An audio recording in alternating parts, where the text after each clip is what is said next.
It's intermission. Rise and stretch time. Time to refresh yourself and visit our snack bar. Got a yen for hot popcorn? Your favorite soft drinks are sparkling cold. The juicy Frank sizzling hot. There's delicious coffee, freshly brewed, and all kinds of ice cream and candy to tempt you. Showtime will be announced loud and clear to get you back to your car in time. So stretch your legs. Come to the snack bar now.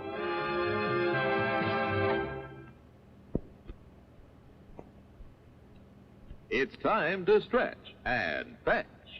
See what's cooking at our refreshment counter. You'll find your favorite foods and beverages, plus many new goodies to tempt your appetite and add to your evening's pleasure. Everything's the finest quality. So treat yourself now.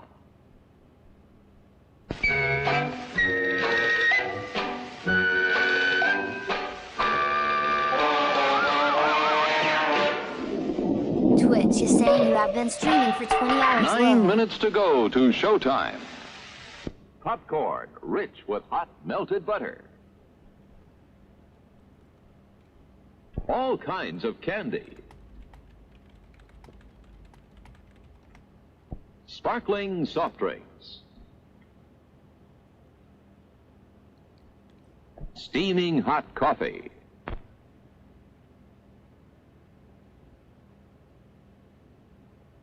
Steamed or grilled hot dogs. It's fixed now. Crispy hot fresh French fries.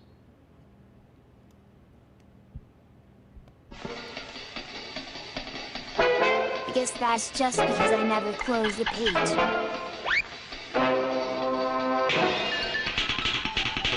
8 minutes to go to showtime.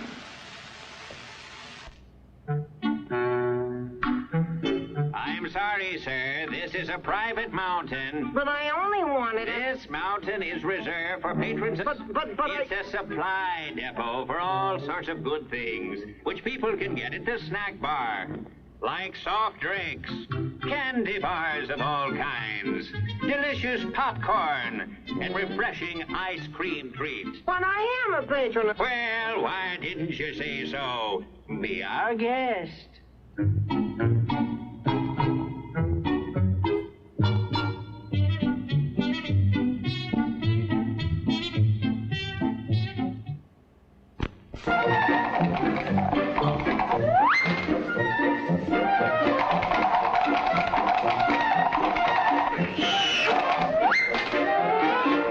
Seven minutes to go to showtime. Hot popcorn, just pop. Fresh roasted peanuts.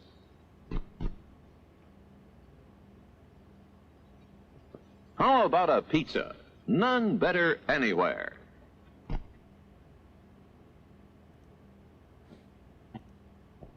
Sizzling hamburgers grilled to your taste. We've a large assortment of freshly made sandwiches.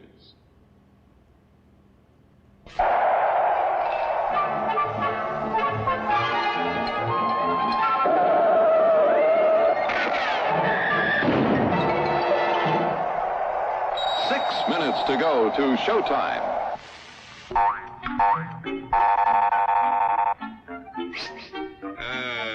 Yes, sir. May I help you? I'd like 2 of those, please.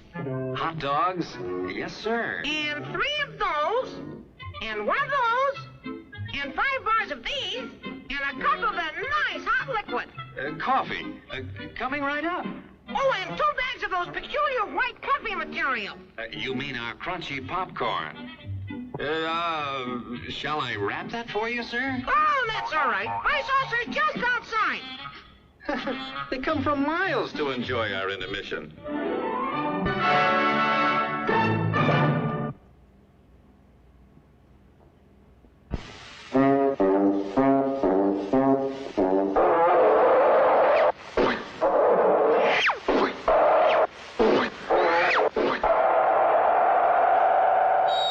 Minutes to go. Hello there. Give the demonstration of my new invention, the goodies machine. The machine turns out delicious hot doggies one after the other. And thirst-quenching sodas also. Gives popcorn of the most tasty kind, plain unbuttered. Candy too, crunchy and dandy. Steaming hot coffee and ice cream too. These goodies are at our snack bar, just waiting for you. Mmm.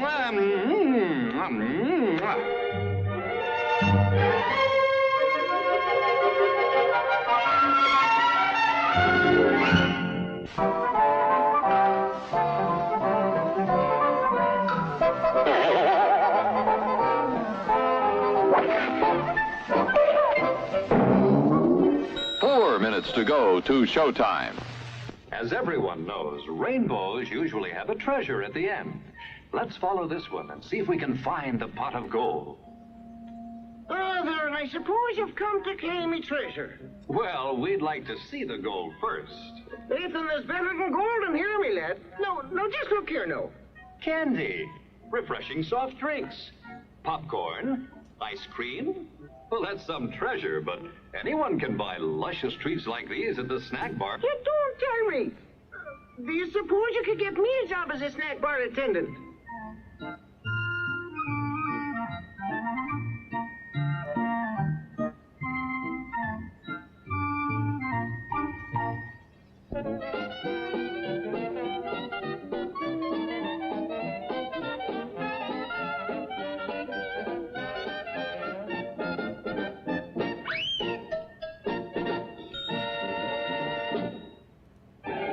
The crowds are thinning out at the snack bar, folks, and there are still 3 minutes till showtime. You can easily make it for something that'll just hit the spot. How about it? Don't waste a second of refreshment time. You'll find such an appetizing assortment of refreshments at the snack bar, you won't be able to decide what to ask for first. All of your snack bar favorites are there, including fresh peanuts, hot popcorn, and candy of all kinds.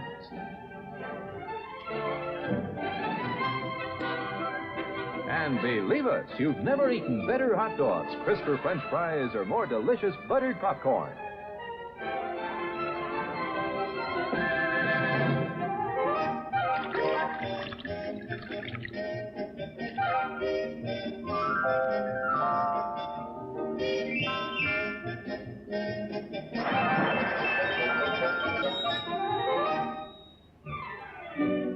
Minutes to go to the snack bar for a quick refresher before showtime.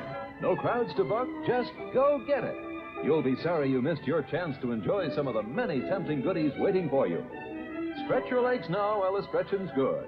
There's still time to get a mouth-watering hot dog, a sparkling ice-cold soda, assorted flavors of ice cream, all kinds of candy, the most delicious steaming hot coffee you ever drank, and freshly popped popcorn piping hot.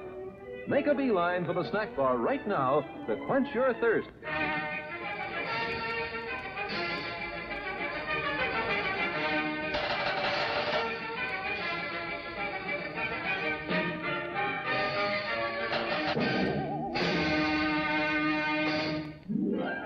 One minute left to top off the evening with a treat from our snack bar. Still time if you hurry. Last call for refreshments, folks. Go right this second to get something good to eat and drink to enjoy now or during the rest of the show. The finest quality ingredients are in the fixins of the delicious foods you'll find waiting to tempt your appetite at the snack bar. Extra special good hamburgers, wonderful donuts, ice-cold thirst-quenching drinks. Pizza generously sliced, steaming hot, fresh coffee, ice cream in many flavors.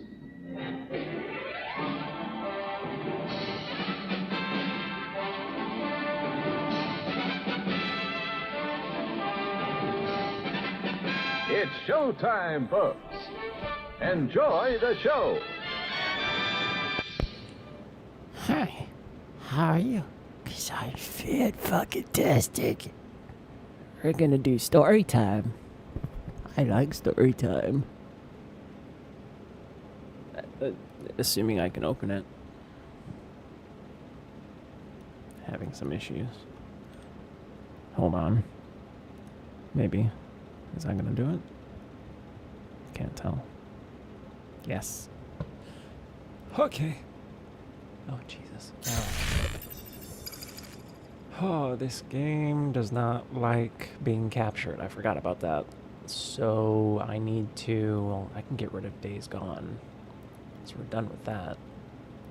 Remove. And now you can see what I see. Yay.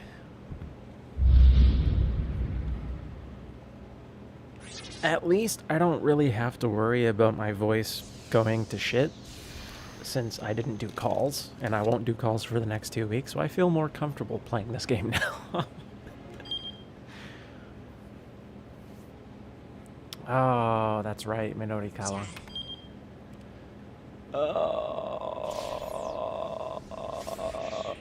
It's not Chad, it's Chud. So we have Achi left over and Osawa. I think Osawa was the one that... Wait, no, hold on.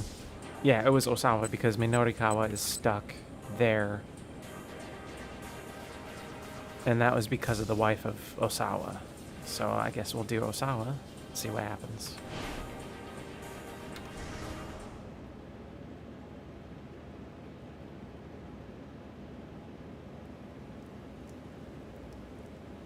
The rain won't let up. No matter how much time passes, it just won't stop. Ever since that day, the sound of raindrops has been burned into my mind. Such an awful, heart-rending sound, driving me to strip my life down to shadows. And yet, no matter what else I abandon, nothing will make the sound of the rain stop.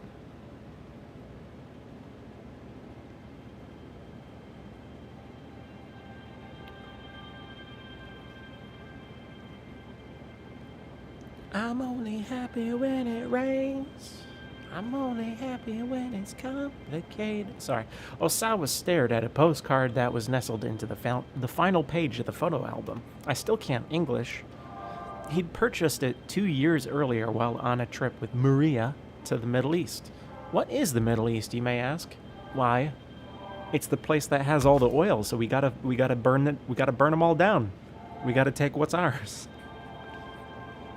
Originally used to indicate Iran, Afghanistan, and the regions surrounding them, in modern times the term refers to part of southwestern Asia, including or excluding India and Afghanistan, and the section of northeastern Africa along the Mediterranean coast.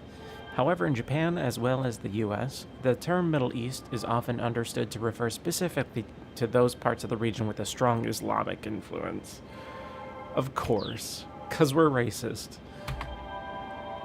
He'd mentioned that he was being sent there on business, and Maria had just blurted out, "I want to go with you." She'd recently developed an interest in the Middle East conflict, and apparently she had been yearning to see the area firsthand. What is the Middle East conflict? The ongoing friction in the Palestine region between the Jewish people who founded the nation of Israel and the Arabs, who had been living there previously. The religious and historical context of this cultural clash is well beyond the scope of what can be elucidated here. His daughter's newfound curiosity had taken him aback. She had always tended to be quiet and self-contained. The clumsy conversations aboard the airplane, the meals eaten together in awkward silence, it all felt like such a distant memory to Osawa now. "Ma'am, I'm afraid I can't let you do that." He heard Kajiwara's voice outside the door. "Why ever not? I'm just going out for a bit." The detective was arguing with I. Great. And just who was it who told me I should try to go about my life as normal? Osawa's wife sneered. "Ma'am, please, How would you feel about being told to just sit around and wait?" I's angry shriek jerked Osawa to his feet. He hurried from the study to try to calm her down. Ma'am, please wait." But by the time Osawa had made his way downstairs, his wife had already stormed outside, despite Kajiwara's attempts to stop her. Osawa doubted anything he could have said would have stopped I from leaving. Trying to physically keep her from going out would only have made for an even worse uproar. He was glad that at least it hadn't come to that. He was turning to head back to the study when Kajiwara caught his eye. Resigned, he headed down the stairs and bowed to the detective.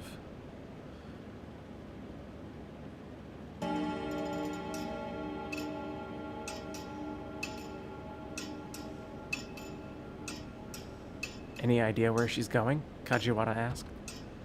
I mean, at a time like this? Osawa shook his head. I wouldn't know. I didn't think so. You know, your wife really is something else. Osawa arched an eyebrow. That's one way to describe her. A rather rude way, as a matter of fact. Why is this dude standing up for his cunt of a wife? That's what I want to know. Like, she's a fucking cunt. There's no nicer way to put it. Oh, no offense intended. It's just that ever since this case started, you've both been holed up in your own respective rooms. The more Kajiwara spoke, the more irritated Osawa became. What's your point? He demanded. I just mean you haven't been having any, marital discourse. Just in case you don't know what that means. Mind your own business, Osawa snapped. Kajiwara dipped his head deferentially. The two of us not talking isn't a new thing anyhow, Osawa added. I have a policy of not having pointless conversations. I'm sorry, what? It's quite common for Kenji Osawa to make it through an entire day without having a single conversation. On many days, he opens his mouth only to eat or brush his teeth. His current record is a streak of 14 consecutive days during which he didn't talk to anyone. Huh. It didn't look as though Kajiwara quite understood. Microorganisms such as viruses don't have conversations, and yet still they continually propagate in order to survive. Thinking about viruses, Osawa was back in familiar territory. He felt a surge of confidence. Once you have a clear purpose, conversation is unnecessary. And do you have a clear purpose for the relationship with your wife, Mr. Osawa? Of course I do. To be a family. Arms crossed, Kajiwara struck a thoughtful pose. At least I've learned one useful thing today, Mr. Osawa, namely that you don't like to have pointless conversations. It's a good thing to know. Kajiwara uncrossed his arms for a moment, then crossed them right back again, furrowing his brow. But see, that's funny. You seem to have a tendency to have pointless conversations with me, and because you keep coming to talk to me. Osawa saw red. You don't leave me much of a choice. Tanaka poked his head out of the living room. Is something the matter? He asked. No. Osawa struggled to regain his calm. Perfect timing, actually. There's something I need to talk to you about. He turned back to Kajiwara. My apologies, Detective, but would you mind giving us some privacy? Kajiwara didn't move. Detective? Osawa gave the policeman a hard look and saw him crack a smile. Yes? What is it? Kajiwara said at last. Don't you play dumb with me. Give us some privacy. Is this a discussion I shouldn't overhear? Actually, yes. It's work-related. There are business matters I'd prefer to keep confidential. Ah, I see. Reluctantly getting to his feet, Kajiwara slipped away into the living room. Tanaka? Osawa began. About those emails. He stopped abruptly. Kajiwara had reappeared in the living room door, staring right at them. What are you doing? Osawa demanded. Oh, should I not be watching? Osawa felt like he was about to burst a blood vessel. I mean, you never told me that I couldn't watch. Because it should be obvious. I fucking love him. The detective made a scolded puppy face, then closed the living room door. What the fuck? Osawa let out a heavy sigh. He'd never been an extrovert, but he didn't recall human interaction being quite this draining. Anyway, sir, Tanaka prompted. You were saying? Yes, about those emails. Something doesn't make sense. I don't understand how Mr. Makino was able to get the antiviral agent to anyone on the outside. Sharing an Okoshi Pharmaceuticals drug with external sources while it was still under development required the approval of an executive committee that included Osawa himself. There should have been no way the antiviral could be sent out without his knowledge. Tanaka hesitated a few moments before responding. Are you aware of the strife between the company president and the chairman? Osawa shook his head. He was a researcher through and through. Factional rivalries held no interest for him whatsoever. Makino effectively leads the chairman's team, and the antiviral agent is their pet project. Despite being the executive officer in charge of the project, however, Makino still needs the president's approval to... You know what? Forget about that right now. What do we do about security? In theory, it was physically impossible to get the antiviral out of the lab without detection. Entry to the biohazard laboratory where it was kept required fingerprint authentication from both Osawa and Tanaka. In case you don't know what that is. Oh.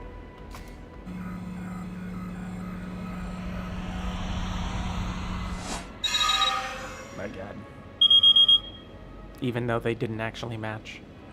I guess it's fine. Without the two of them there, nobody could even get into the storage facility. Because a dangerous virus is also stored there, the lab where the antiviral is kept is protected by an ID checkpoint, as well as a sophisticated 3-tiered lock system that requires fingerprint authentication. Multiple security guards are also posted outside the lab entrance 24 hours a day, making it all but impossible for an unauthorized person to get into the secured storage area. Tanaka followed his drift. Yes, I see what you mean. He inclined his head in thought as Osawa continued.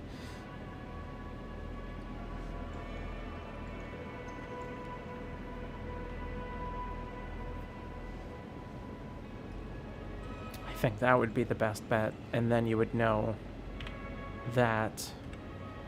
Makino is gonna kill him. That's what I'm thinking, honestly. Let's check the entry logs for the storage section. Anyone who wanted to get inside had to present their ID to the security guard on duty. It should be possible to check the computer logs to see if there had been any suspicious activity in the system. Tanaka shook his head. I already checked the logs, sir. There was no evidence of anything suspicious. You're welcome to check for yourself, though, if you're that worried. No, I believe you. Yet the fact was that the antiviral had been used for clinical testing. Either Makino had taken it from the lab personally, or someone working on his orders had done so. But how? Was there really some way they could have bypassed the lab security without anyone else knowing? Osawa couldn't think how it would be possible. You should have just said, no, I'm your boss. I will clap your balls if you don't let me in. It's not... The living room door opened with a soft creak. It was Kajiwara, and he looked stiff and pale. Something terrible has happened, he said. Visions of tragedy flooded Osawa's mind. Maria, is she... Kajiwara shook his head. No, it's not that. What is it then? Osawa asked, his voice trembling. Sir, I need you to stay calm. Osawa swallowed the lump in his throat. The banana's gone. Yeah. You see, the toilet's clogged. God, fuck. Threw a curveball.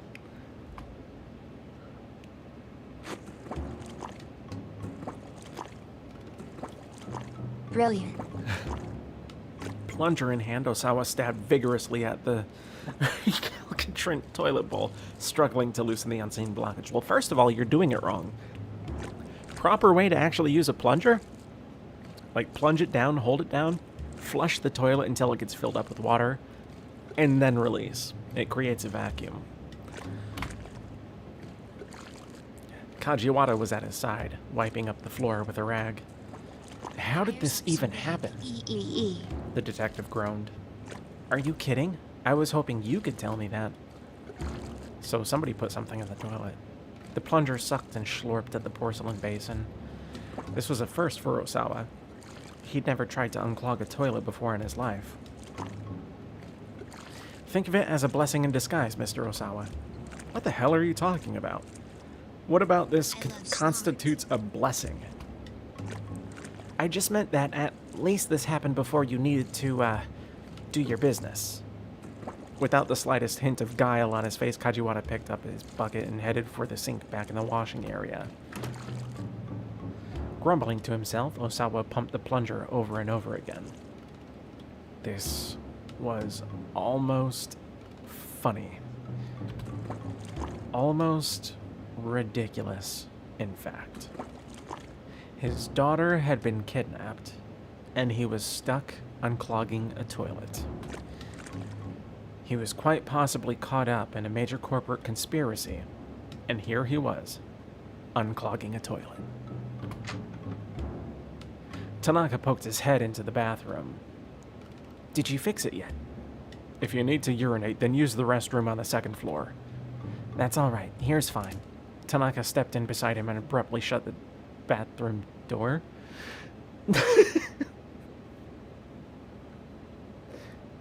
Sorry, give me 1 second. Oh, fuck. That was not meant to happen. Surprise butt sex. Indeed. In fucking deed. Sorry. Okay, there we go. Now the two men were crammed together in the narrow lavatory. Hey, Osawa hissed. What the hell are you doing? Tanaka made eye contact with Osawa via the mirror. He spoke in a hushed voice. I've been waiting for a moment I could get you alone.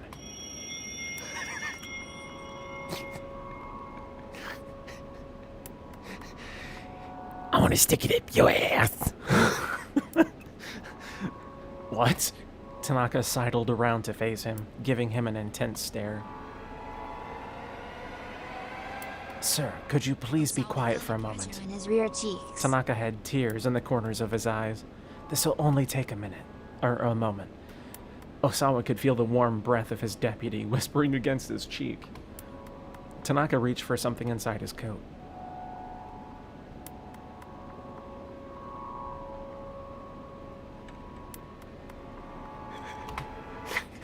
All right, do as you wish. Osawa closed his eyes. I had to.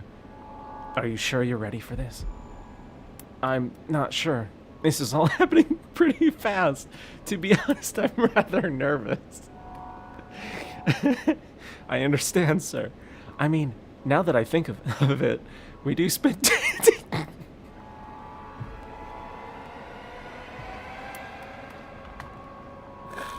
I suppose this is bound to happen sooner or later.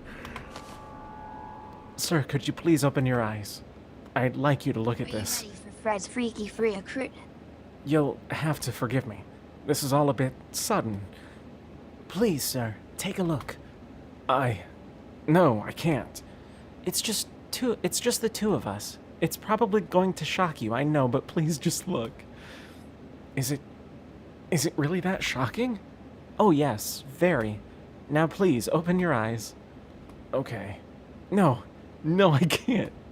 Sir, trust me, this isn't easy for me either. Alright. Bracing himself, Osawa opened his eyes. Tanaka thrust out his cell phone. Here, take a look at this. Huh? Osawa blinked, bewildered, then refocused on the phone. He could never have anticipated what he saw on the LCD screen. Oh, fuck you. Was that actually the right answer? It's nude. That was the right answer. Okay. I'm just surprised, really. Yes, it was. Kasai Boof 29. Thank you very much for the follow. I fucked that name up.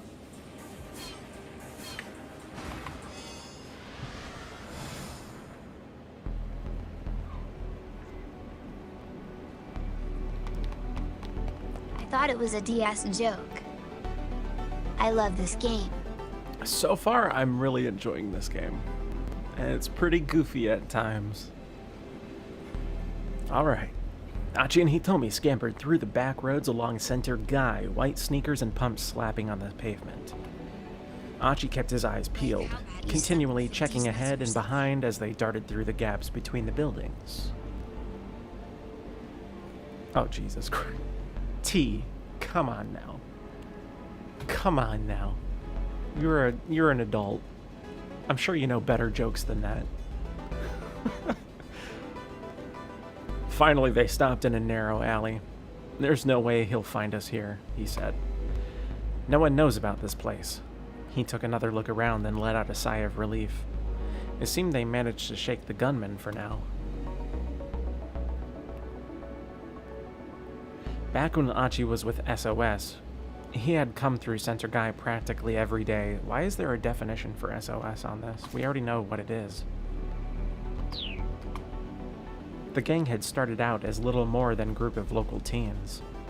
They didn't do much in particular, just horsing around and killing time. What mattered was that they were having fun. But it wasn't long before it wasn't all fun and games. I was gonna be one of those when the name came up. Oh, my friend group has ruined me. Achi couldn't help but notice the slobs who were making a mess of Shibuya, dirtying it all up. He wasn't about to let them get away with it. Most frequently, it was folks who tossed cigarette butts out on the street or plastered walls in graffiti. When they didn't respond to his more gentle warnings, he found slightly more forceful ways of getting his point across. SOS got a reputation. Street punks started trying to pick fights with its members. Those guys required a bit more force to handle. And when it came to the worst of the lot, the drug dealers, the muggers, the guys who tried to force themselves on women, it was full-on battle. No holds barred. Before long, SOS had established itself as something of a vigilante corps. Soon, it became known as one of the biggest gangs in Shibuya. Let's lay low here for a bit and see what happens, Achi said. The alley where they hid was like a dimly lit chasm, obscuring them from view. The only problem now was figuring out what to do next. They needed to find that blue van again, which meant figuring out the best way to get back to Dogenzaka without the man with the cane catching them once more. Achi, Hitomi whispered. I think I can handle myself from here. She got to her feet and gave Achi a deep bow. Whoa! Achi held up a hand. We've been over this already. You're not gonna be okay. That guy has a gun. If he let her go up against that assassin alone, he might as well be the one to pull the trigger himself. Thank you so much for everything you've done for me, Hitomi continued as if she hadn't heard him. She started to shuffle out of the alleyway. Hey, what did I just say? Really, Achi, I appreciate your concern, but I can't in good conscience put you in danger anymore. But, Achi tried to press the point, but Hitomi cut him off.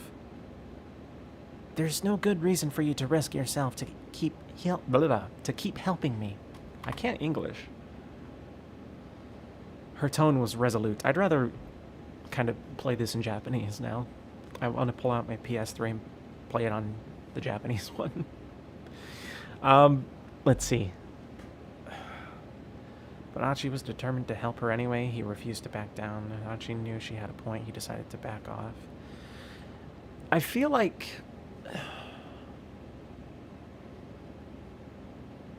Okay, so the two dead ends that we have so far, or not bad ends, but the keep outs. It was the wife of the doctor in the cafe, which I think is going to involve the doctor himself.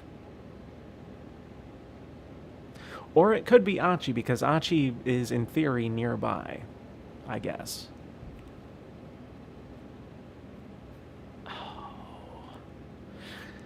The pic on the phone is gonna be of them with Achi. That's kind of what I'm thinking. I think it's going to be A. Still, Achi was determined to help her anyway. He refused to back down. Look, I want to help people who are in trouble. What's so wrong about that? Huh? He locked eyes with Hitomi, willing her to understand. I'm not the most dependable guy. I know that. But still, Hitomi dropped her gaze and Achi trailed off, feeling like an idiot. It's no use. I'm no use. He hung his head with a sigh. Just then, a bit of light shone into the alleyway from above. It looked like someone on the adjacent building's upper floor had turned on the lights. I forgot about Tama. We did have a dead end with Tama. Let's do that.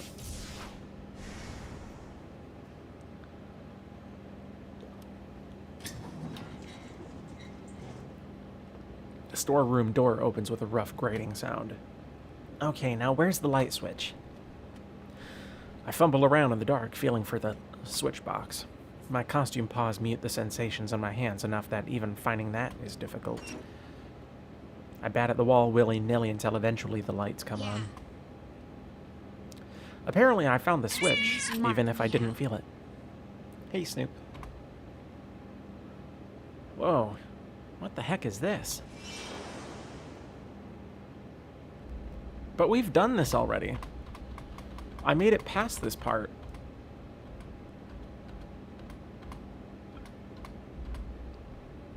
So would anything be different if I choose differently on this one? Because it's the cockroach bit. It's one of them.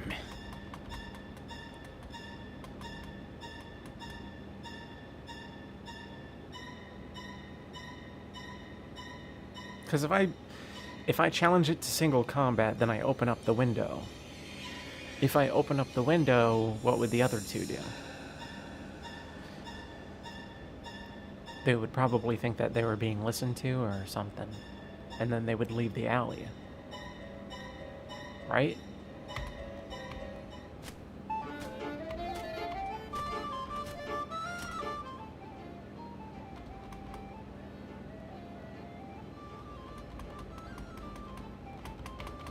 I don't know.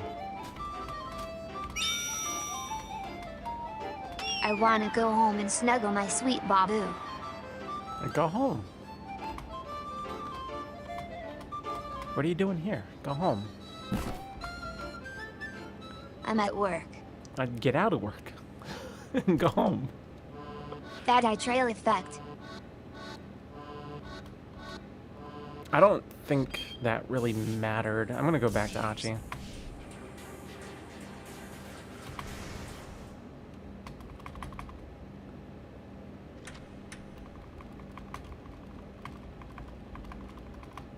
Okay, and then the building's upper floor.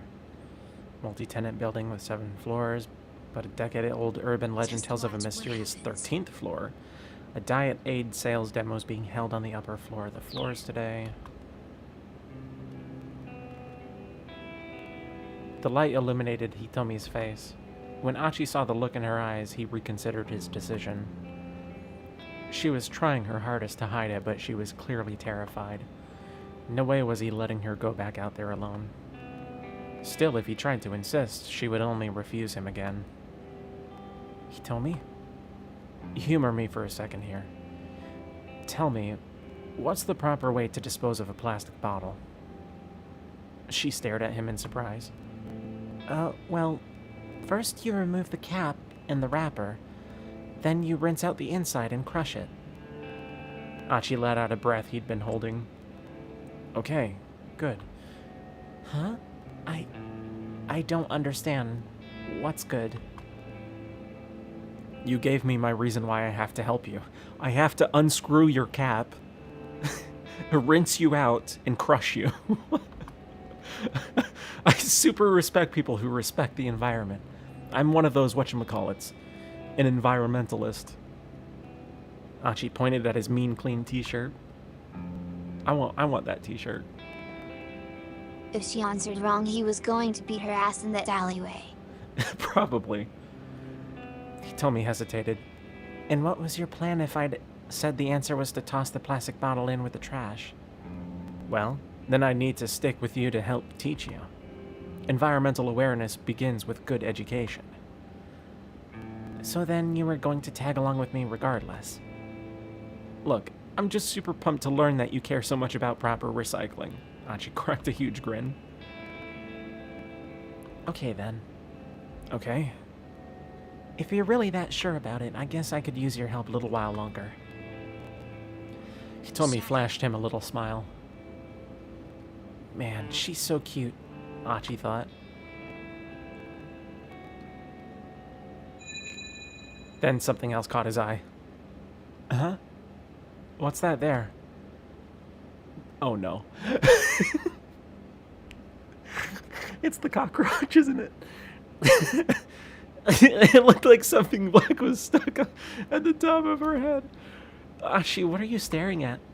Cockroach. You've got something stuck there. What? On my head?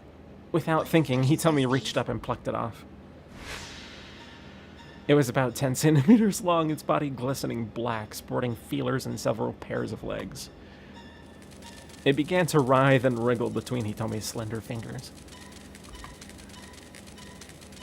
Gah! Achi yelped. It's a cockroach!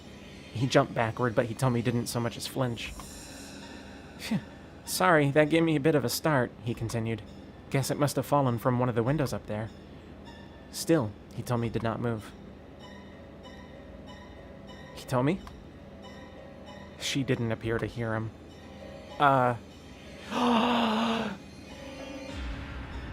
Wait. Is Tama the other sister then? I think Tama is the other sister. Because the other sister has the, you know, the... Tama's a sister. Yeah. It's the cockroach from Tama's Earth. the sister. Let's go.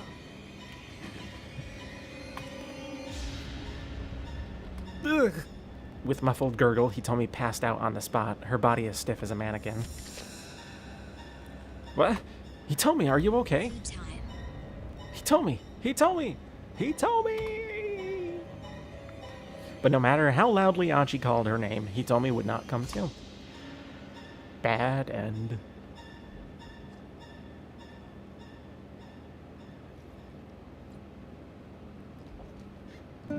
Or no end. Oh, never mind. He just kind of leaves her in the alleyway. It's fine. Did she just strike that fucking die? Told ya. Lol. From that day onward, Achi devoted even more of his time and energy to collecting trash. It became his personal passion to see that his city was a clean one, devoid of cockroaches. That was the mandate he had been handed, or if nothing else, his atonement. Fucking stupid.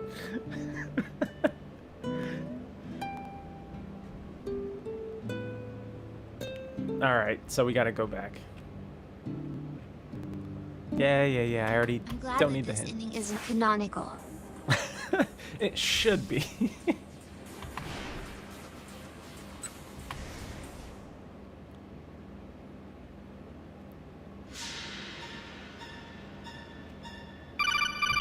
Whoa. Mortal weirdo. Thank you very much for the follow. Did not expect that. Very much appreciated. I snatch up the cardboard box and make a run for it.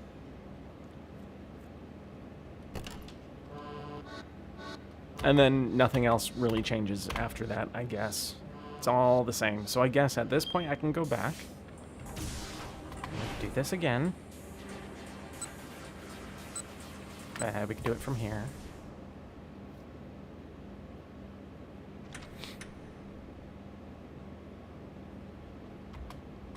Okay, we've already seen this. The light illuminated, blah, blah, blah. He talks about twisting her head off, cleaning out her insides, and crushing her.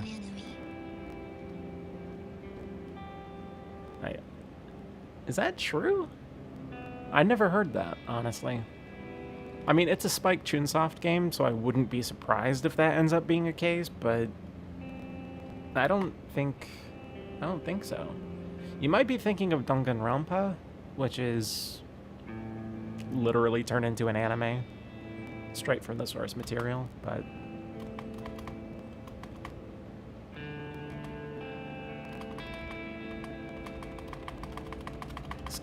skip all this.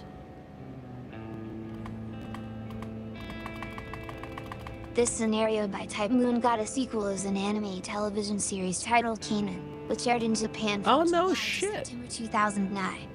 4. A series of Wait, 4 novels really? based on the game were published by Code and Shaw between the months of September Yo, and hold December up. I watched that 2009. then. Just you wait and see. Meow. And more Oiro.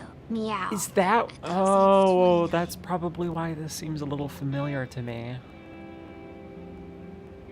Like I said before, I played this game in Japanese, like way back, not way back, but back enough, and then I had the bike accident, so fuck, I didn't know that. That's cool. Okay, good to know. I'll keep that in mind. I'm getting my memories back. Look at that. Well then, I need to stick with you, blah, blah, blah. I'm an environmentalist. I love Mother Earth. If you love her so much, why don't you marry her? So you're just not gonna meow me. Alright, I see how it is /yes. If you're really that sure about it, I guess I could use your help a little while longer.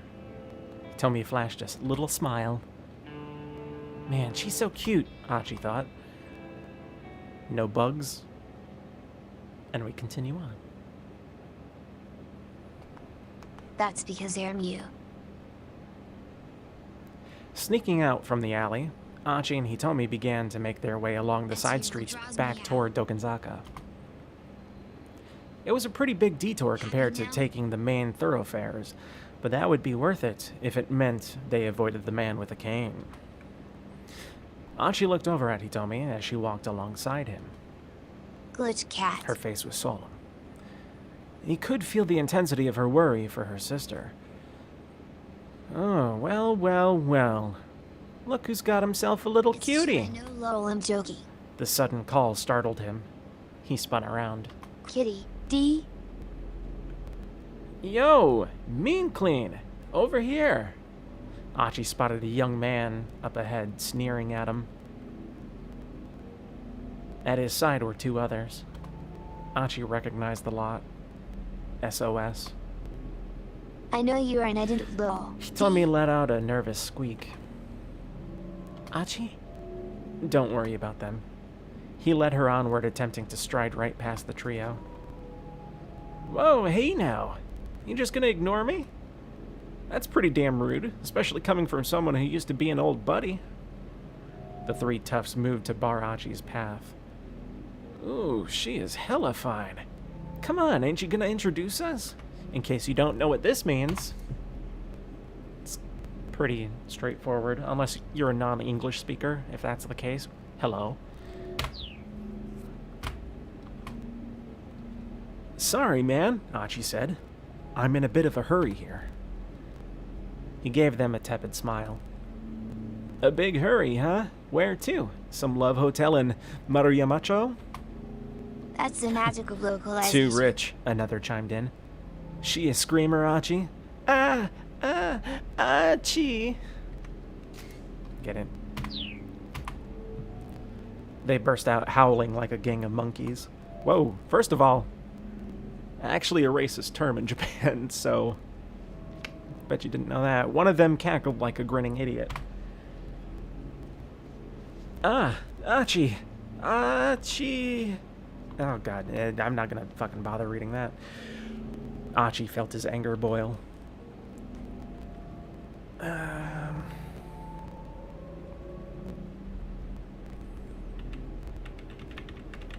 don't know.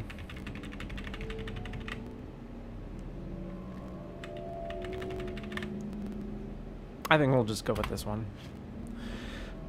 But there was too much at stake. He was just going to have to suck it up and ignore them for the time being. Gritting his teeth, he tried to slip past them, but the largest of the three grabbed him by the collar. You ran out, man. Susumu's the one who runs this town now. You got no right to keep acting like you're the boss of us. He shoved Hachi up against the wall. Says who? Hachi asked. Susumu? Say what now? Did Susumu say I've got no right to act like the boss? Bitch, please. Susumu ain't got time to worry about your sorry ass. Is that so? Hachi's fist flashed out, catching the man clean on the jaw. He dropped to the ground with a dull thud.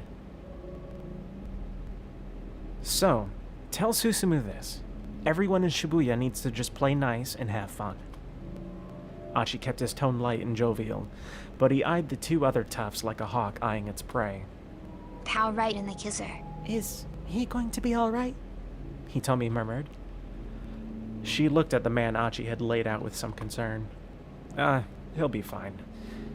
If that's all it took to knock him out, he's got no right to act all badass. Achi, huh? I don't believe I've had the pleasure. You're cute. I'm not gonna lie. A taller man with an angry gleam in his eyes had appeared atop the steps nearby. He must have turned up during the commotion. He radiated a distinct aura of menace. That's me. And just who are you? Achi replied. For once, it was someone he didn't recognize. The name's Yoji Kiryu. I joined up with SOS after you left. Now I'm Susumu's number 2 guy. The newcomer stared at Achi's face, sizing him up. That's fine. I'm sure he'll agree too. Our legendary founder, I've heard so much about you. The founder. It had been a long time since anyone had called him that. There had been a bunch of arguing over who would take charge of the new group that was forming to set things straight in Shibuya. At some point, folks had started hailing him as the force behind SOS. But founder, that was just something his buddies called him. He had never paid it much heed. Wow. English is hard. Shibuya was a place for fun, not hierarchies. At least in Achi's mind, that was how it ought to be. Like how you busted up some mean old drug dealers, rescued your pals from Yakuza bondage. In case you don't know what bondage is, it just means captivity. Don't think of it any other way, you fucking perverts. I know you fucking perverts are out there. It's not like that.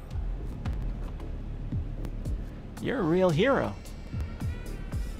Kiryu's tongue flicked from his mouth like a snake's. Hitomi shuddered. Achi couldn't blame her for being creeped out. But that's all in the past now, isn't it? Kiryu continued. You went modestly on your way. It's up to us now. And we've helped SOS grow by leaps and bounds to help carry on your legacy, no matter who stands in our way. That thought didn't sit right with Achi. If aggressive expansion was the name of the gang was losing touch with its roots. It wasn't about keeping Shibuya safe and fun anymore. Make SOS bigger, huh? He said. I'm guessing that was Susumu's call as well. Kiryu didn't answer his question. His mouth merely twisted into a knowing sneer. In any event, I think these boys here need a little lesson in manners. The guillotine ought to do the trick. A capital punishment, in case you didn't know. But I'm pretty sure when they say the guillotine, I don't know if they actually mean the guillotine or if it's like some inside joke thing. The other gang members started in alarm. Whoa, hey, just calm down, man. Please, anything but the guillotine. Kiryu pointedly ignored their pleas, rather. Whoa, hey, what's the guillotine? Achi asked. Kiryu smirked. The guillotine is the guillotine. With me, worms. Without a glance back, Kiryu strolled away. His 2 underlings followed him unhappily. Achi wondered what lay in store for them, but right now he had more important things to worry about. Come on, let's go. He took Hitomi by the hand and they were back on their way.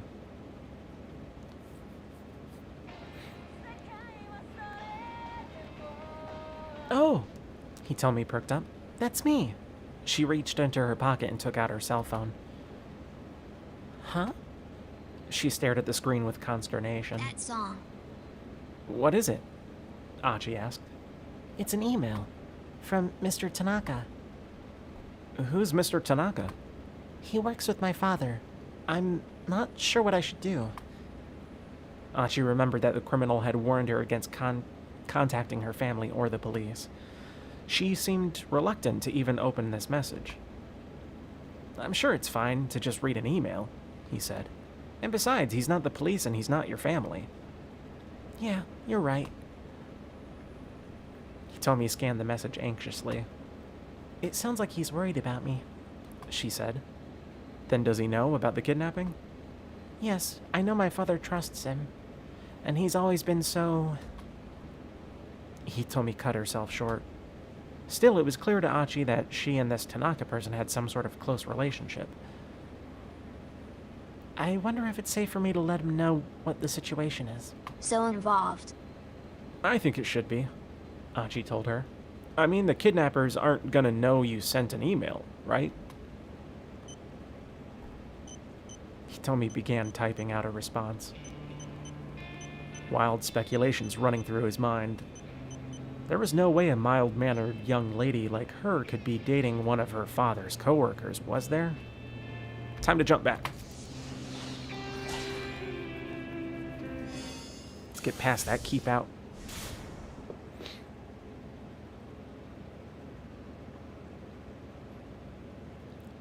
Here, take a look at this. Huh? Osawa could never have anticipated what he saw on the LCD screen.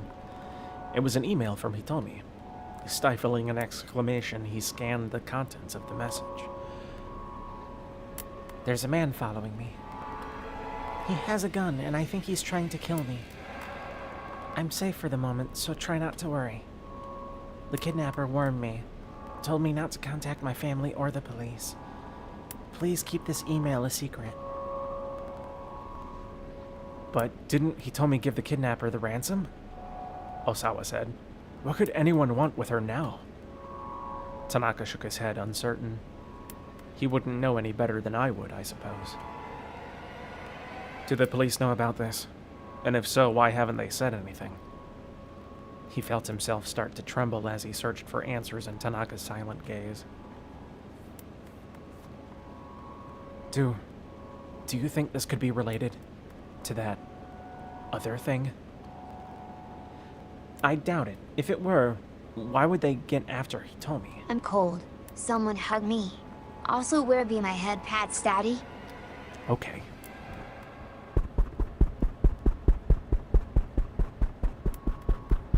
There you go. I doubt it. If it were, why would they go after Hitomi? I suppose you're right, but... Osawa was shaking out right now. Tanaka laid a hand on his shoulder. First, just calm down and let's think about what we know about the kidnapper. The toilet paper. It's like they stay at a hotel. His composure helped Osawa keep himself under control.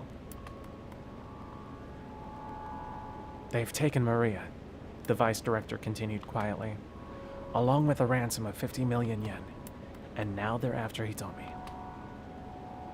His gaze sharpened. Sir, do you think this could be someone who holds a personal grudge against you? The toilets. A grudge? Are actually super nice and would have that. Osawa considered. He couldn't think of anyone who would have a reason to attack him. He'd been too caught up in virus research since his time in school to have formed any hostile rivalries. He didn't have any enemies that he knew of. Maybe someone's jealous that I became head of a laboratory? He suggested doubtfully. He had held his position for years at this point. Why would that spur someone into kidnapping his daughter now? Has anything happened recently? Tanaka asked. Anything strange since you got back from overseas? Since I got back? Osawa's heart skipped a beat, then started pumping faster. The first thing that came to mind was the solicitation he'd gotten from the American lab. If he accepted the offer, it would put Okoshi Pharmaceutical in quite a bind. Possibly enough to warrant someone holding a grudge over it. But the only other person who knew about the potential transfer right now was his wife, Ai. No. Osawa said. Nothing. Not that I can think of. He couldn't bring himself to discuss the transfer with Tanaka. He felt a surge of guilt for contemplating leaving his trusted assistant behind. The bottom of a toilet bowl inspires me to have such a crappy outlook. Lol. That was a bad joke. Still put a smile on my face. I don't know why. If he did make the move to America, he planned to recommend that Tanaka replace him as department director. Still, he didn't expect that to make up for his abandonment. All right, I'll see what information I can find then, Tanaka said. The kidnapper had forbidden any contact with either family or the police. But Tanaka was outside of that circle, and he knew how to handle himself with discretion. I'm sorry to have to put this on you, Osawa said. It's why And thank you. D. For now, let's see if we can get Hitomi to exchange some more emails. An uncomfortable thought suddenly occurred to Osawa. He blurted it out without thinking. Why do you have my daughter's contact information on your phone? Tanaka gave him a worried look. Sir, I promise I can explain once all this is over. And with that, he stepped out of the bathroom.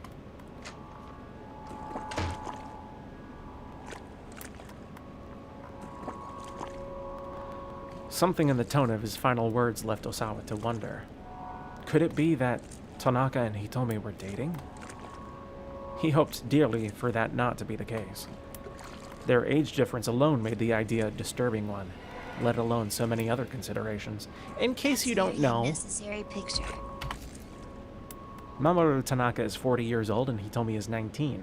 This makes him just twice over her age. This does not necessarily mean, however, that they could not date or fall for each other. Many couples with such an age difference between them wind up in a happy, committed relationship. So take that. Japanese laws are weird. Well, I mean, she's over 19 anyways. In Japanese law, it's 15 is the age of consent. Or was it 14? I don't remember. It's been years since I lived there, so it's one of those numbers. Don't quote me. Just don't stick it in if you don't see... If there's no lawn, use that rule. If there's no lawn, don't stick it in. Trying to put aside his paranoia, Osawa resumed his struggle with the clog in the toilet.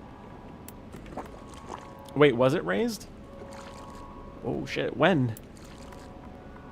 I actually didn't hear about that. Okay, that's how clogs are happened. Oh goodness! Kajiwara reappeared, still toting the bucket. You seem to be having a lot of trouble there, sir. He made it sound like the whole mess was Osawa's fault. Of course I am. I've never had to do this before. One before, but then again, Kay, haven't heard anything about that. Really? I think the research you do would be a lot more difficult than this. Fixing toilets gives me far more trouble, I'd say. So it would seem. Kajiwara stood watching, as if Osawa's efforts made an interesting show. I don't know the first thing about viruses, sir. But I don't find unclogging toilets to be that difficult. Oh yeah? Osawa snapped. Then how about you fix the damn thing? Kajiwara really was a world-class pro at pissing people off. Are you sure? You don't mind? The detective asked. Be my goddamn guest. Osawa shoved the plunger into Kajiwara's hand.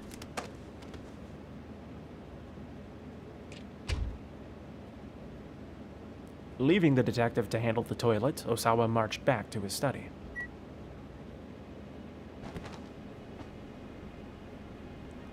He turned on the CD player and lay back on the sofa, squeezing his eyes shut. He was seriously on edge. Kajiwara had really broken his stride.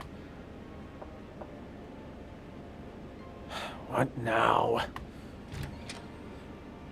The door to the study slid slowly open. It's Detective Kajiwara, sir. Please don't come in here without asking. My apologies, Mr. Osawa. I just wanted to inform you that the toilet has been fixed. Right, fine. Osawa hardly cared. He just wanted this guy to give him a little peace. Oh my, is that really all you have to say, sir? Nary a compliment or encouraging word? Maybe a good job, Kajiwara, or a you're getting a promotion, detective? Osawa blew out his breath in exasperation. How? How are you a detective?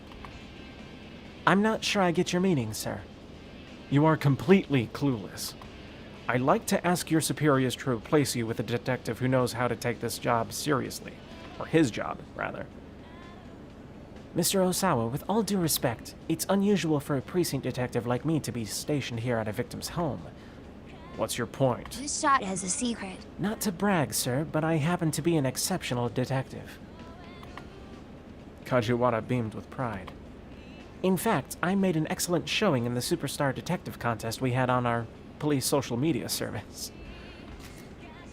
Which is that, basically. For a moment, Osawa thought the bolt of incredulous anger that shot through him was the onset of a stroke. How could a single person be so utterly infuriating? And you can't tell anyone about this, Kajiwara went on obliviously. But this summer, a new detective manga is starting up, based on me. The fabled detective Kaji. Chapter 2, Kaji howls at the sun. Kaji rides the rails. Kaji at daybreak, Detective Kajak. Kaji, queen of the street. Look out, Kaji. Kaji on the edge. Dance, Kaji, dance. Space Detective Kaji. What the fuck?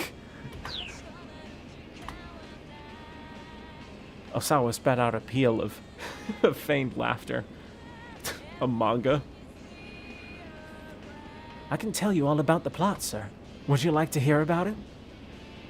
I would not. It's about a telecommunicating detective who solves major crimes using his wits and his computer. Surely you'd like to hear about that, sir? I really wouldn't. I know I may not look it, but I'm pretty handy with computers. So it Kajiwara's eyes drifted over to Osawa's desktop. Oh, it's 13. I thought it was 15. Why did I think it was 15? Was it 15 at one point? Okay, so it seems there is a political party that is trying to raise the age to 16 instead of 13. Yeah. Yeah. It definitely should be higher. They really need to. It was always 13 prior, though.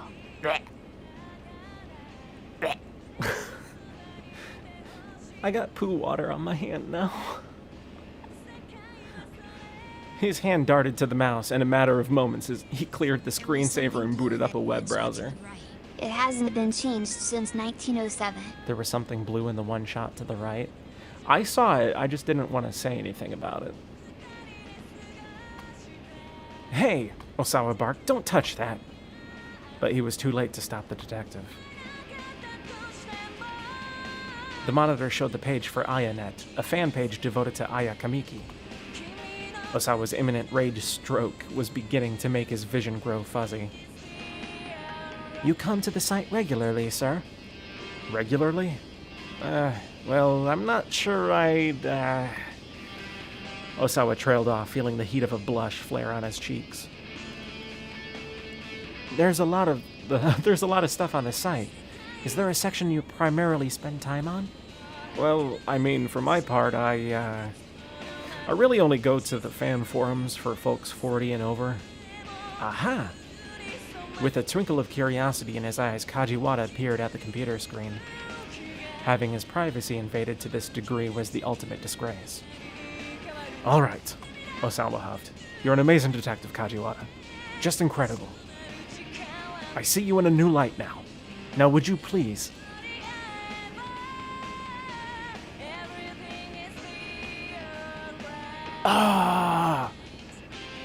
If I leave him here, he would see the pictures, probably.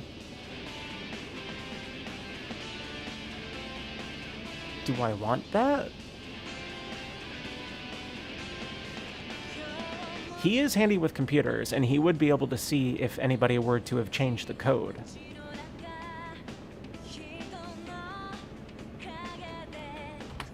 I'm gonna go with B. Now, would you please leave me alone? He got up to leave the study. Sir, hold on. There's something I wanted to give you. Let me tell you that. Kajiwara reached into his pocket. I don't need a damn banana.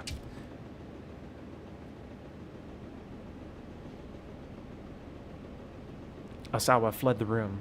He needed to be alone, if only for a few moments. But even if he could somehow shake Kajiwara, the other detectives had eyes all over his house. He had reached the limits of his patience. He couldn't even think straight anymore. He headed for the back door, trying to avoid the police. Opening the door quietly, he slipped across the yard and out through the back fence. Probably not what I wanted to do. He didn't want to venture too far from the house. He found a tiny alley and took cover there, thankful for a few moments to himself at last. While there, he caught sight of a man and a young girl, a father and his daughter, running past on the main road. It looked as if they were running from something. The man glanced anxiously back over his shoulder, dragging his daughter by the hand. Osawa watched absently as the pair rounded a corner and disappeared from sight. Not long after, a pair of thuggish-looking men came running along, headed in the same direction. "You there!" one of them called out. "You see a guy and his daughter around here?" This is Teduro Toyama and his daughter, Hana. Oh, that's who I thought it was. They've come to Shoto while running from loan sharks. Just moments ago, Toyama was talking on the phone with Minorikawa. And that's how we get past the other thing.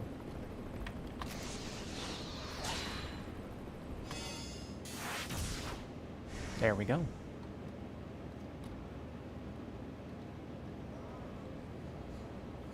He'd gotten some new info on the Burning Hammer sales demo, but he'd also lost some more time. The surveillance camera piece still wasn't finished. It was going to be a near thing to get it done before the sales demo started. Yet instead of returning to his writing, he got out his cell phone. What if Toyama had gotten another of his crazy ideas? If he tried to hang himself again? The thought had Minorikawa too worried to work on his copy.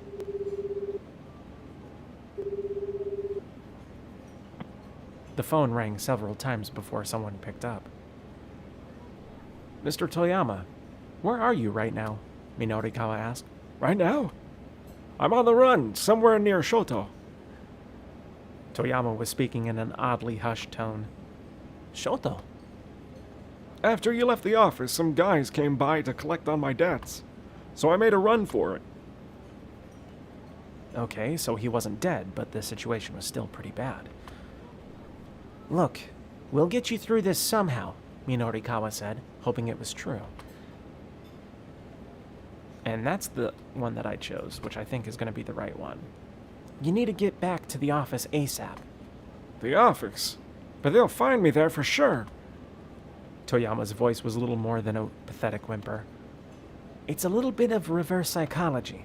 The last place the debt collectors are going to think you went is back to the office, right?" "Ah, I see." He sounded impressed by the suggestion. "For now, just stay hidden until I can get these articles finished." "All right," Toyama said weakly. He hung up. Minorikawa let out a deep sigh, then turned back to his laptop. "Hold on, I need a drink break." Fuck, that was not the right answer? That was not the right answer. Or was it? I don't think it was. Let me do that again. Jump.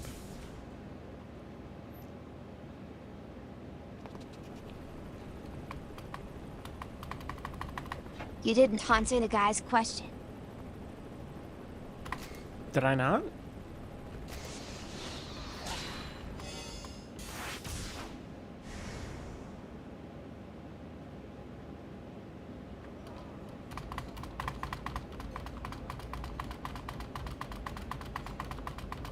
It's interesting how the game forces you to do the correct options. It's like a choose your own adventure, but very linear.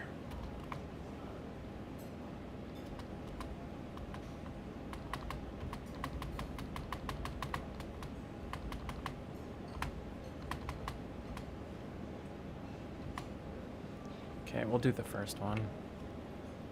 Just keep your head down and stay out of trouble. Stay where you are now. Stay where I am, but what am I supposed to do? Toyama's voice dropped in and out. It sounded like he was moving quickly. Find someplace to hide and just lay low for a while, Minorikawa told him. All right, Toyama said weakly. He hung up. Minorikawa let out a deep sigh, then turned back to his laptop. Motherfucker! So there is no right option on that one. Fine.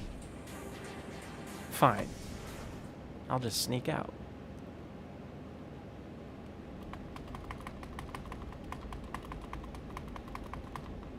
I really wish that there was a fast forward button.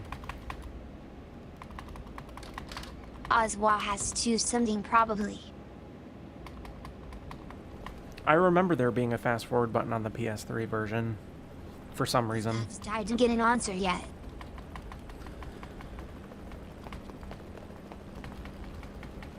But they don't deserve an answer. Oh, shit. He looked around, wild-eyed. He spotted Osawa watching him from the alleyway. Tracy and RL. Help! The man called out. Help me! Please.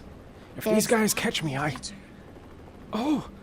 The father's eyes went wide. He got a look at Osawa's face. You're... Huh? Osawa thought he recognized this fugitive too, though he couldn't remember from where.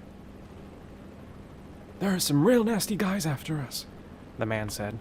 I know I have no right to ask you this, but please, at least help me keep my daughter safe. Probably you should go to the police if... No! They won't be able to help me with this. Please, I'm begging you. Help me. I'm sorry, but... Please! If not me, then at least help my daughter. The man pleaded. Osawa looked down at the girl. Unlike her father, she was calm and reserved. She reminded him of Maria just a little.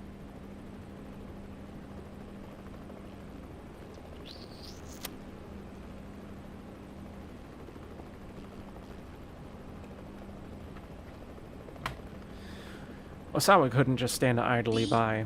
He decided to help them evade their pursuers. All right, follow me. Oh, thank you. Thank you so much. I mean, I know there's an autoplay feature, but it's still time-consuming. What I want is, like, a fast-forward feature where if it knows that it's scenes that you've seen before, you can just hold a button down and it would just quickly skip through it and reach a point where you haven't seen it before. He led the two back to his house and into the storage shed out back. You can lay low in here for a while, if you like, he said. The shed was fairly large. There was plenty of space for the man and his daughter. I'm so sorry, the man said. I'm not sure how I can possibly thank you. Don't worry. Osawa closed the shed door and headed back out to take a look around. Two thuggish-looking men came running up to him. No doubt these were the people the father and daughter were running from. You there, said the one in the sunglasses. You see a guy and his daughter around here? They should have come by this way. There was a hint of menace in his voice. A man and his daughter? Yes, I think I saw them running through here. Which way they go? That way. Sweet. We almost got him. The pair sped away.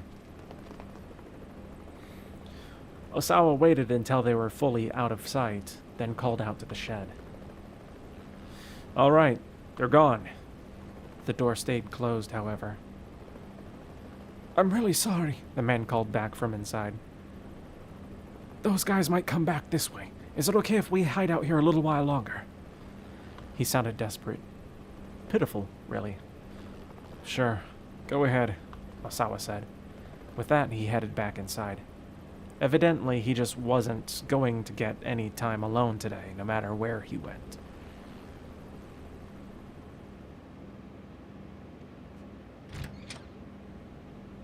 Osawa groaned inwardly when he got back to his study. You're still here? Yes, sir. I was told to keep my eyes on you after all. Believe me, it shows. Mr. Osawa, if you're going to go outside, I'd appreciate it if you let me know first. What?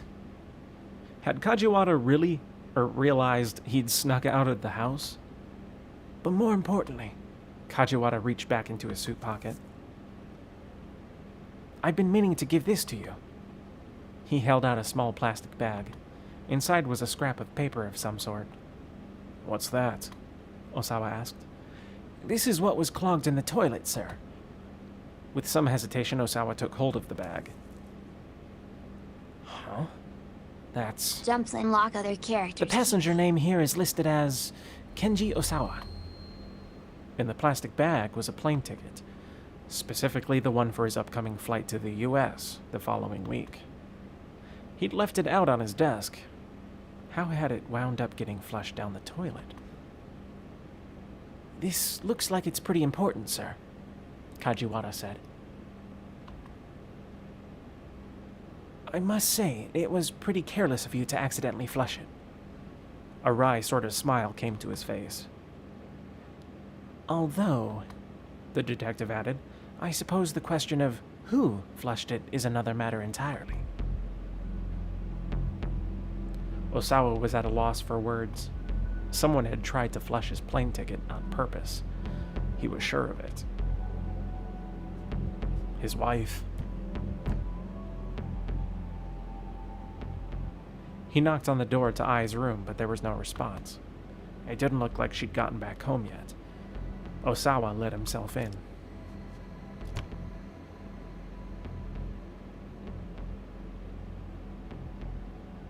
The stinging scent of her perfume pervaded the room, which was decorated all in white. Clothes were strewn all about as if to put her slovenliness on display. Jesus Christ. Trying to murder his career. English is not my first language. Actually, it is. I'm lying.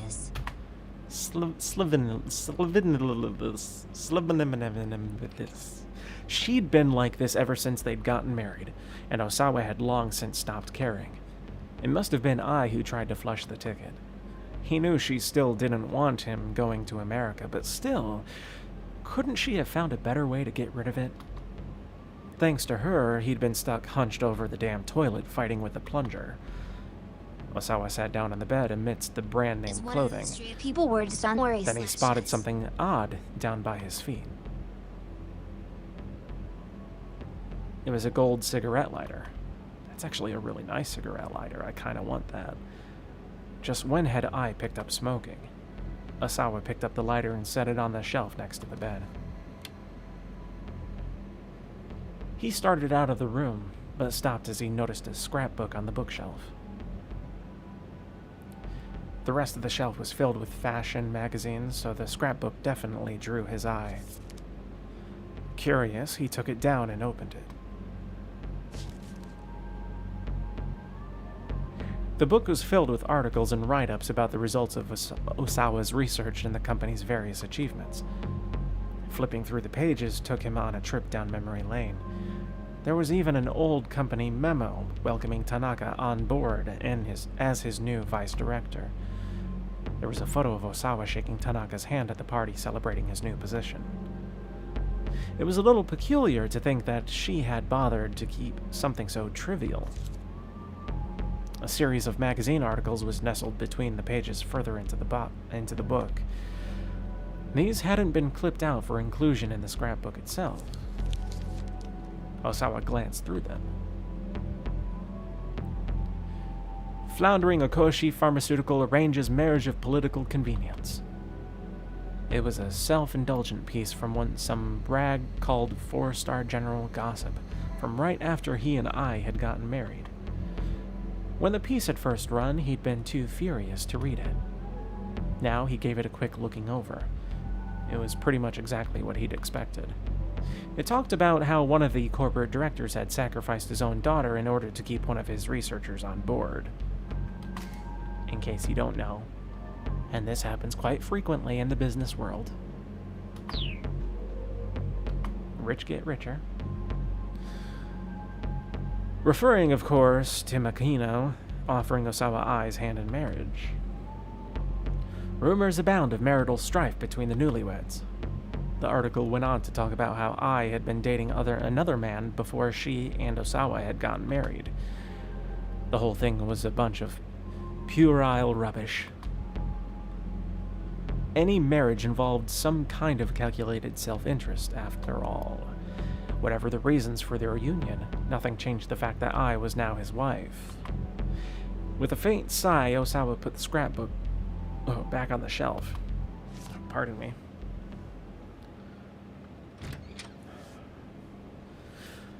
Feeling disconsolate, he returned to his study and began flipping through his CD rack. His eyes scanned for Aya. Wow, I can't do this anymore. Jesus Christ. His eyes scanned for Aya Kamiki's album For Tomorrow, Forevermore. A lot of her more experimental numbers were on that album. Given how discombobulated he felt right now, this was what he needed to hear. Again, Osawa reflected on how there'd been a time when he didn't care about music at all. He'd simply purchased copies of the most popular CD of the moment as birthday presents for his 2 girls. And that had just happened to be an album by Aya Kamiki. Hitomi was thrilled by the gift, but Maria hadn't seemed terribly fond of it. The next day, she'd tossed her copy back on her father's desk. Figuring that throwing it away would be a waste, Osawa had stuck the CD into his computer to give it a listen. He was immediately bombarded by an intense beat bolstered by bold, uplifting vocals. Aya Kamiki wrote her own lyrics, which did a fine job of conveying the emotions of a teenage girl. Osawa could hardly believe it. After listening to just one track, he was well and truly hooked. Before the day was out, he had purchased her entire discography. Huh? He muttered. This is the 2-second. For Tomorrow should have been in the CD rack, but there was no sign of it. Where the heck is it? Why isn't it here? For a moment, he wondered if he was going crazy, and then he remembered. It was at the lab. He'd wanted something to listen to on break at work, so he'd brought the album there. Damn it. Damn it. Damn it. Not being able to listen to it made him want to hear it all the more. It wasn't like he could just go out and buy another copy right now, either. He'd just have to borrow the copy he'd given to Hitomi all those years ago. Or just listen to it on Spotify. You know, the easiest method. But whatever. This man never heard of streaming low. Unable to contain his need to hear that music, he went into Hitomi's room. There, he quickly rummaged through the CD rack beside his daughter's bed. Part of him felt like he was being a little sneak thief. According to the email Tanaka had shown him, someone was trying to kill Hitomi. Under the circumstances, he knew that what he was doing was ridiculous, and yet he still couldn't resist the impulse to find the CD. But his efforts were to no avail. There were no Aya Kamiki CDs in the rack at all. Osawa pulled out every CD on the rack, but they were all classical music. He slumped back in disappointment. It had to be somewhere here in her room. Osawa jumped at the sound of his cell and fumbled to get it out of his pocket. Makino's name was displayed on the LCD screen. I'm out front. That was all Makino said before hanging up. Hurriedly, Osawa began tidying up the CD rack. As he worked, he thought about what he was going to say to Makino. To think that someone had violated corporate policy to such unethical ends. It sullied his research. Osawa wasn't about to let anyone get away with it.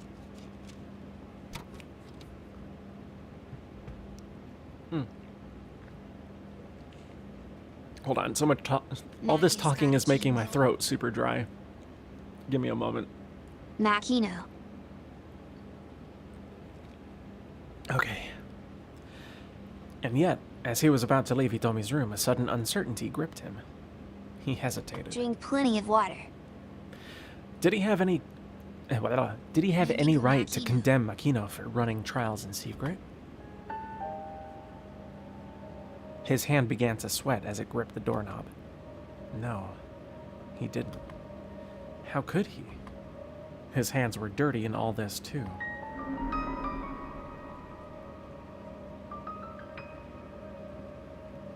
Wait, are you... Hold on. Snoop? Snoop? Really? Snoop wants me to dab. She paid for... Not paid for. Well, in a way, she paid for dabbing. Literal and figurative. I can't do the literal one on camera because I could be banned. I don't have my camera plugged in. I'm not going to plug it in. No, you paid for it. I gotta do it. Hold on. Daddy's gotta figure out where the hell the cable's going. Oh, Jesus. Fuck. I don't like cables. There's too many. Why are you... Why? But why? I'm okay with the literal one.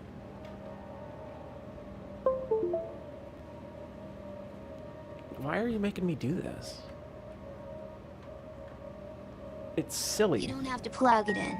Just literally dab. I just plugged it in. Slow. I just did it.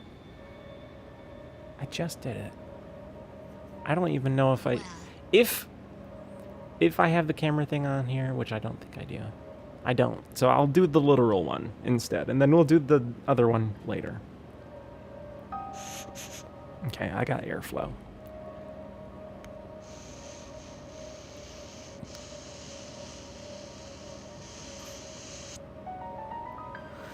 Now you have 3 in K. Now. God damn it.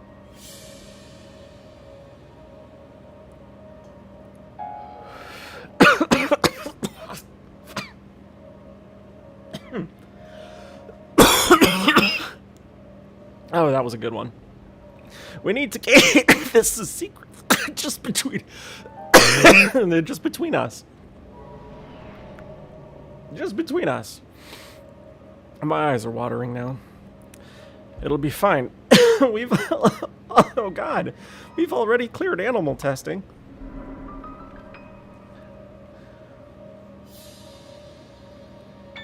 The memories hovered. Osawa himself had already administered the antiviral to someone, hadn't he? Did he? It was the only way. Wait, so wait, I thought, but he didn't, but now he did? I'm confused. Muttering to nobody in particular, Osawa trudged toward the front door of his house.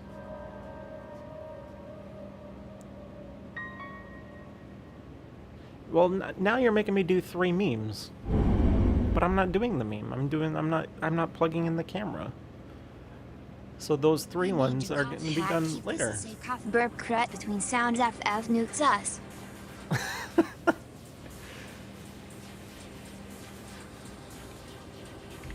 Why are you making fun of me? Why you bully me? Why you bully me? Oh, we can continue Kano, it looks like.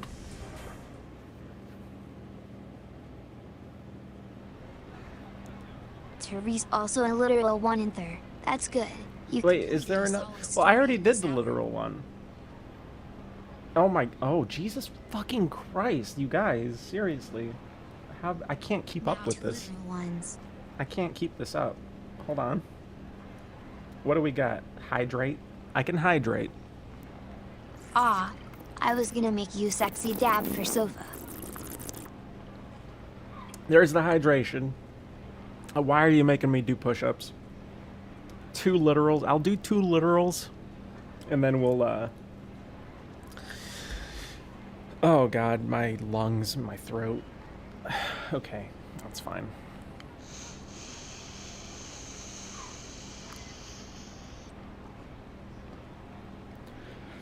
Thinking back to the way Tateno had put his life on the line to rescue a bunch of strangers made Kato feel all the more raw about just tailing these syndicate members.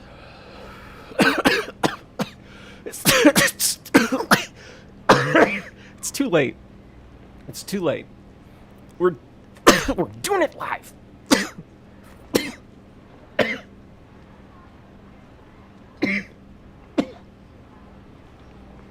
Sorry. Talk amongst yourselves.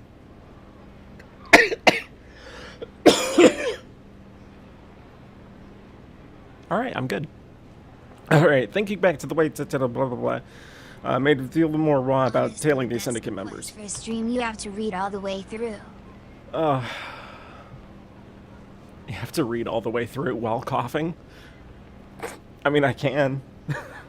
I could try.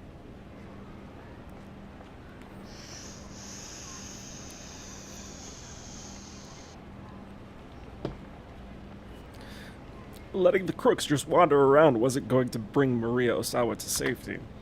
Of that, Kano was now certain. Shh, it's bleeding pretty bad, he heard someone say behind him. Not coughing that time. Not coughing that time. First couple ones, it usually burns and it makes me cough. After that, I'm fine. He turned and saw two young men carrying another along. There was a towel wrapped tightly around the third's head. Hey, what happened? Kano asked. Shut your mouth. Kano blanched. Can the attitude. He's trying to help. Another voice cut in. It was Sasayama.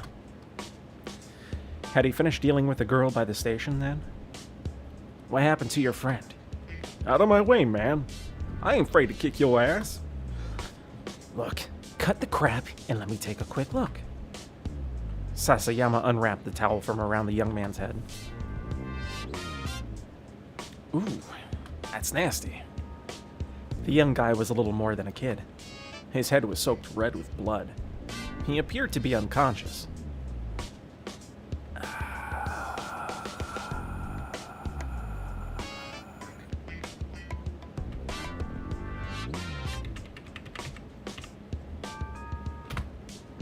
They couldn't just leave him like this, but they were in the middle of a job.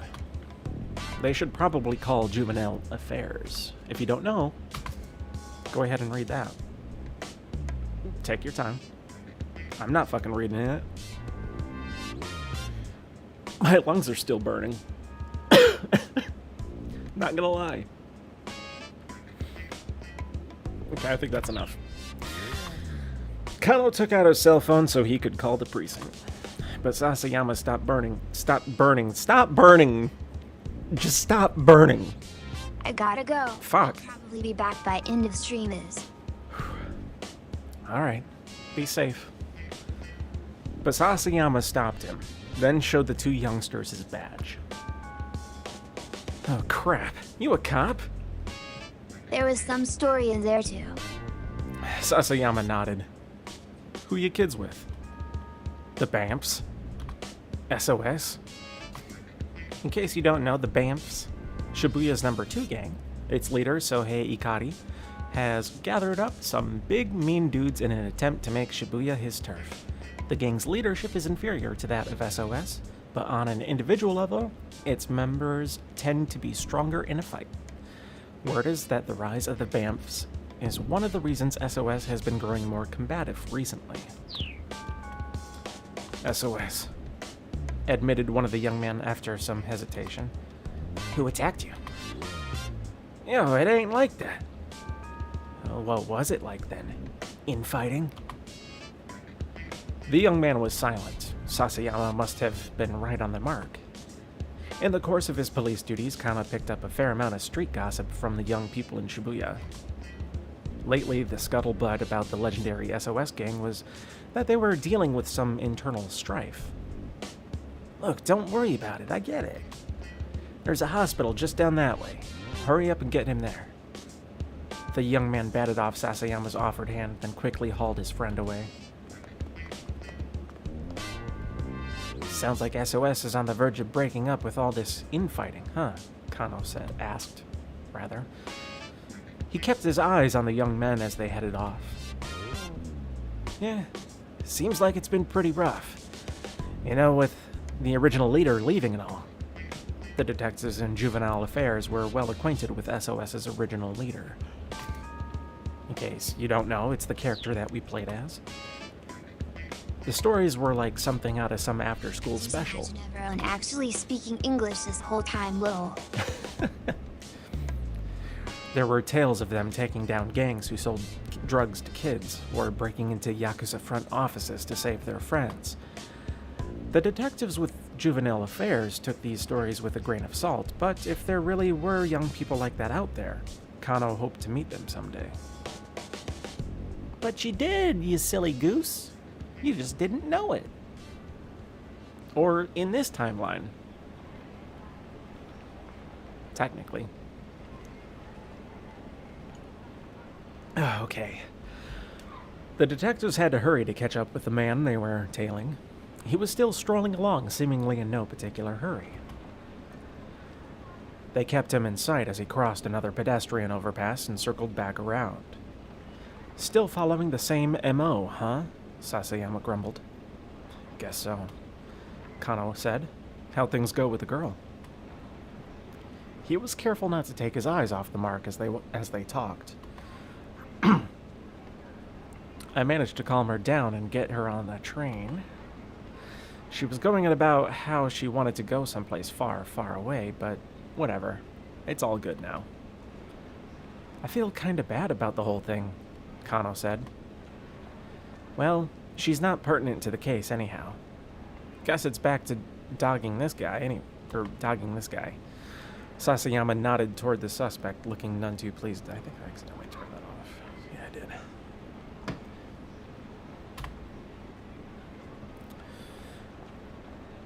So, Sasayama, I'm thinking the attaché case is going to get handed off again any moment now. Huh? Sasayama peered at the Marg, who was scanning the plaza he'd just entered, apparently looking for someone. I take one side, you take the other? Kano suggested. Sasayama's eyes went wide. Say what, now? That way we apprehend both perps involved with the handoff. Sasayama didn't reply. Look, HQ isn't thinking about the hostage's safety, Kano said, but that needs to take priority here. Sasayama's face took on a rare solemnity. Disobeying a direct order is not something to do lightly. Then after a moment he added, but I'm on board.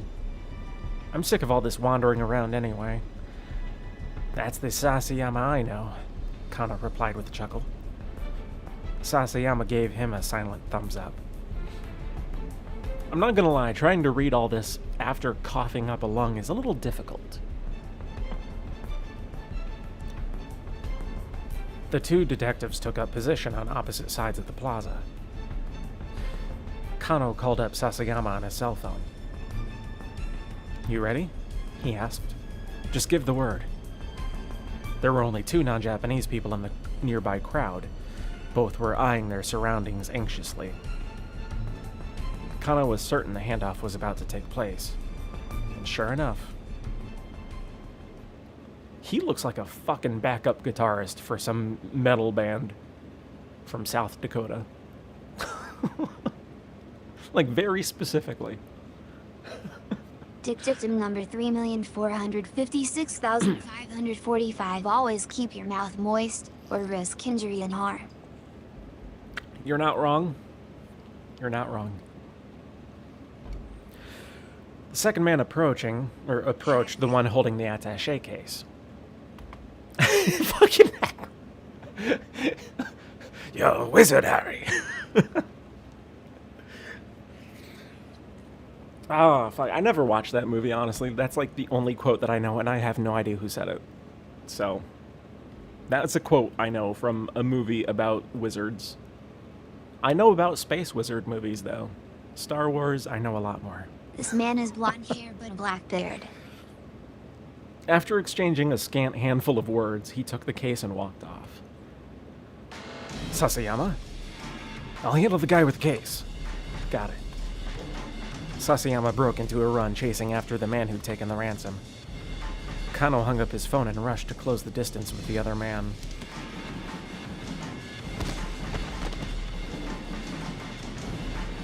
You there! Stop where you are! The suspect turned and Kano recognized his face. He was indeed a member of the foreign crime syndicate that operated in Shibuya. Is the hostage safe? Kano demanded. The man's only response was an unsettling grin. Answer me. But though he repeated the question, the man remained silent.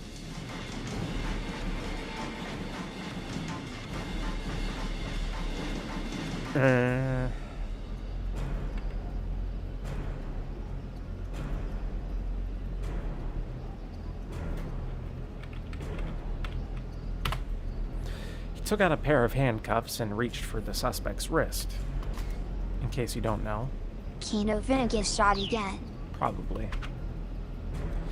The man pulled a knife from his breast pocket and swung it right at Kano's face. Kano managed to jerk away in time, but his momentum carried him too far backward and he sprawled out onto the pavement. Damn! The suspect was already making a run for it. Suddenly, a large car of foreign make skidded. Wow, I can't even English and read. A large car of foreign make skidded to a halt, blocking off the man's escape route. A tall Caucasian man jumped out. He wore sunglasses and a crisp suit. Now cornered, the fleeing suspect brandished his knife. Be careful! But Kano didn't even have time to finish shouting his warning. There was a metallic pwing, and the knife went flying through the air. The man in the sunglasses had snapped his right foot up, sending the weapon flying. As the attacker's jaw dropped in astonishment, the newcomer proceeded to elbow him right in the face. The blow connected and the suspect went down hard. Ah! Ow! The fallen man turned his head to look at Kano. His mouth moved as if he was attempting to say something. He never got it out.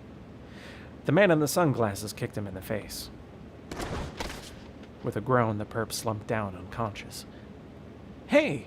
Kano snapped. What the hell are you doing? He stormed over to the man with the sunglasses. The man nonchalantly dusted off his suit. You were ordered to watch and see where these guys went, right? He spoke in fluent Japanese. In case you don't know, it means he's really good at not English words. What happened to that Japanese sense of honor I've heard so much about? Who are you? I'm from the U.S. Embassy's Regional Security Office, the man replied. In case you don't know, U.S. Embassy is a place. He presented Kano with his ID. Jack Stanley. His title was listed as Security Assistance Officer. Kano glanced at the car he'd shown up in. This is a bad end, obviously. The license plate was blue with white lettering. The Ministry of Foreign Affairs? But the ministry wouldn't just send some diplomat to intervene in a police investigation. Kano pulled his phone out of his pocket. Sasayama's name was displayed across the LCD screen. How are things on your end, Kano? I have the suspect in custody. How about you? Sasayama hesitated. He got away from me. What about the attaché case? I'm sorry, but he's still gotta be around here somewhere. I'm gonna look around some more. Sasayama hung up. What's your name, detective? Jack Stanley asked as I want to say Kano every time I see his name. Kano was processing this new information. Kano, from the Shibuya precinct. All right, Kano. I'm going to need you to follow my instructions for the next while. Why's that? Instead of answering, Stanley took out his cell phone and made a quick call. After a few moments, he held the phone out for Kano. Here, permission from your boss, he said. What? Kano squawked. He took the phone gingerly, bracing himself. Kano speaking. You imbecile! What the hell are you thinking? It was Kuze, and he was furious. Understandably so, really. Kano had disobeyed a direct order, and for what? All he'd accomplished was losing track of the attaché case. I'm sorry, sir. You really think sorry is gonna cut it? You're off the force, Kano. Kano slumped, defeated. He had no reply. He knew he deserved whatever punishment he got. Still, orders from up top didn't trump the hostage's safety. If he could have gone back and done it all again, he was sure he'd make the same call. Maybe that meant he wasn't detective material, but so be it.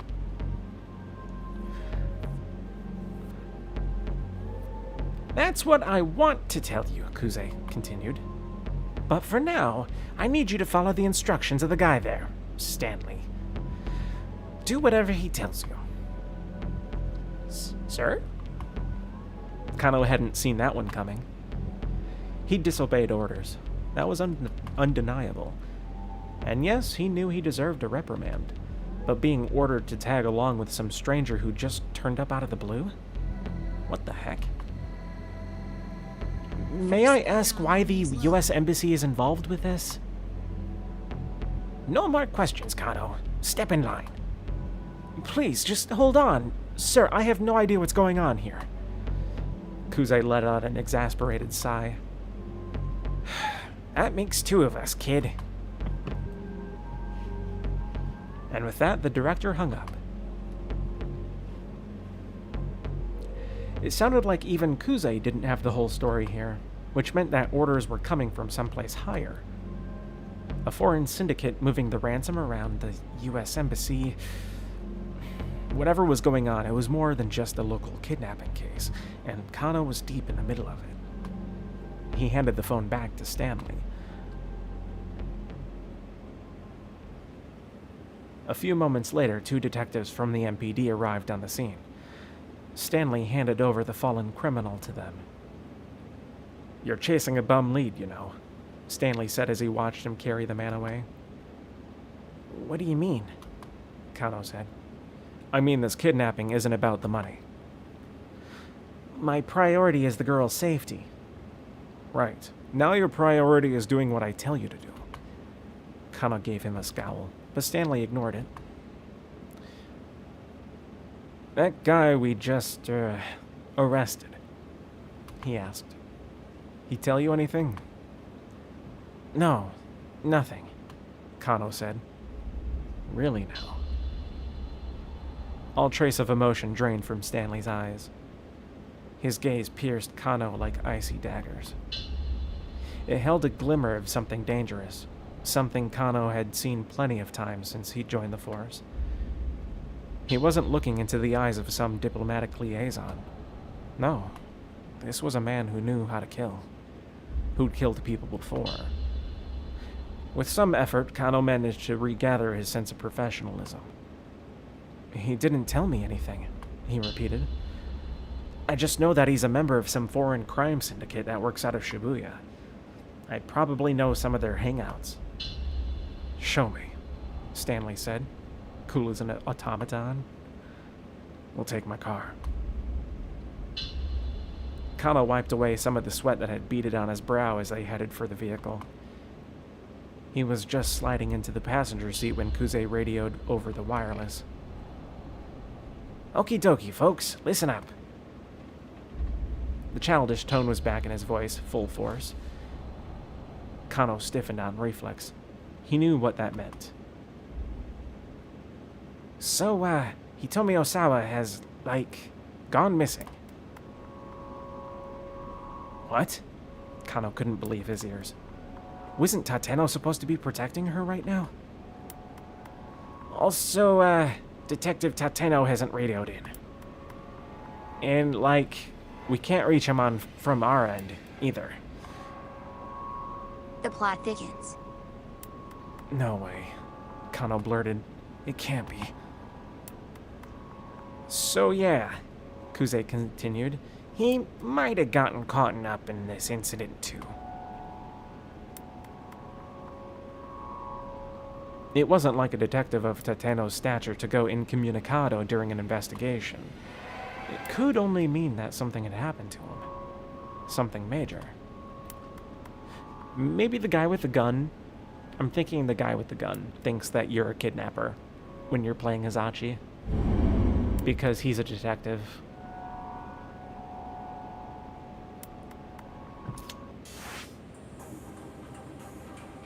I bet you anything that's what it is. Alright, well... Complete. Let's see, we got 30 minutes before I start working in Blender for the rest of the night. We still need... Oh, I guess this.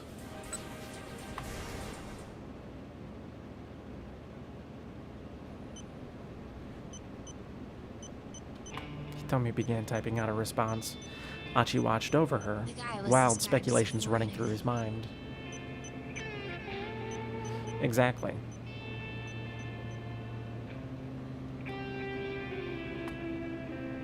Unless she was all about finding herself a sugar daddy? No, he was being ridiculous. Achi banished the thought from his mind. Besides, Hitomi's personal life wasn't the problem right now. The problem was that psycho with the cane and the gun. Is something wrong? Hitomi asked. She'd finished sending her email. Oh, no, nothing. Nothing at all. Achi did his best to look nonchalant. It was a good thing she couldn't read his mind. Because he was thinking about twisting off her head like a plastic bottle cap and rinsing her out and crushing her. They exited Center Gai and resumed their approach toward Dogenzaka by way of Maru Yamacho. In case you don't know where Maru Yamacho is, those are not ordinary establishments, but rather the sort of hotel where two people who are so inclined might... Fuck. It's the Love District. Another long detour. Not gonna lie, when I was living there, like, there's two places that I would usually sleep in. Well, sorry, three places I would usually sleep in. One, at my desk. Two, at a love hotel. And three, at an all-night internet parlor. Like, really, that was it, because it was super cheap and it was on the way home. I didn't want to go all the way home and just pass out in the subway train. Like, why the fuck would I do that?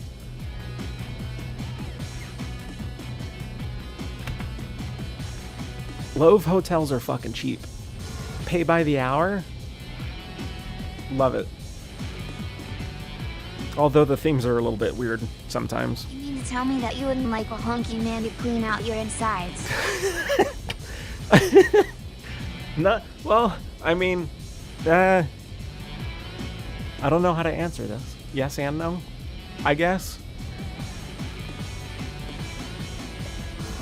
They made an unlikely pair. Scruffy Achi, limbs lackadaisically swinging to hide his embarrassment, and brisk, purposeful Hitomi. Achi found himself watching her out of the corner of his eye. He could still feel her anxiety. He wished there was some way he could ease her fears. Hey, Hitomi, mind if I ask you something? Huh? Sure, go ahead. Okay, so, like, I realize this might be kind of a weird question, but... He put on a serious face. What does the eco and eco-friendly mean? Huh? Like, I know it's about helping the Earth and all, but I don't know what it really means, you know? Hitomi thought for a moment. I'm pretty sure it's short for the English word ecology, which is the science of examining the relationship between man and nature. Ecosystem. Oh, right. Of course, science. Pleased with himself, Achi chattered on excitedly. He really is an ecosexual. A faint smile crept back onto Hitomi's face. Say, you ever hear about the clean river here in Shibuya? A clean river? In Shibuya? Really? Ask 100 youngsters outside of Shibuya Station the same question, and you'd probably get the same answer 100 times. Yeah, the Shibuya River. You know that drainage channel we saw earlier? Wait, that That's the clean river you're talking about? By no reasonable definition was the Shibuya River what anyone would call clean. That's the one. Achi grinned at her confusion. See, the river used to be clean a long time ago. I read about it in this old book called Science Strikes Back. It's a popular monthly magazine abbreviated SSB. The series has been running for 29 years now, but the Strike Back appendix is still immensely popular with children.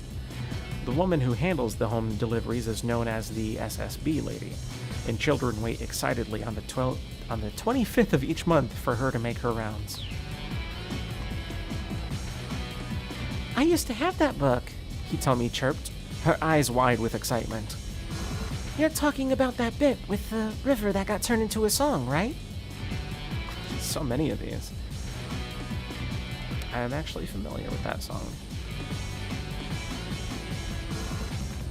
I didn't actually know about there being a monument, though. Huh, that's kind of cool. I want to visit that. Yeah, that's the one. You read it too? I did. Achi felt a giddy rush at his unexpected connection they shared. Imagine if there was still a clean, beautiful river here in Shibuya. It'd be a perfect place for taking a romantic stroll. Tomi looked up at Achi. She seemed to share his joy in this idea. Wouldn't it be amazing if that dirty little channel could be clean like it used to be?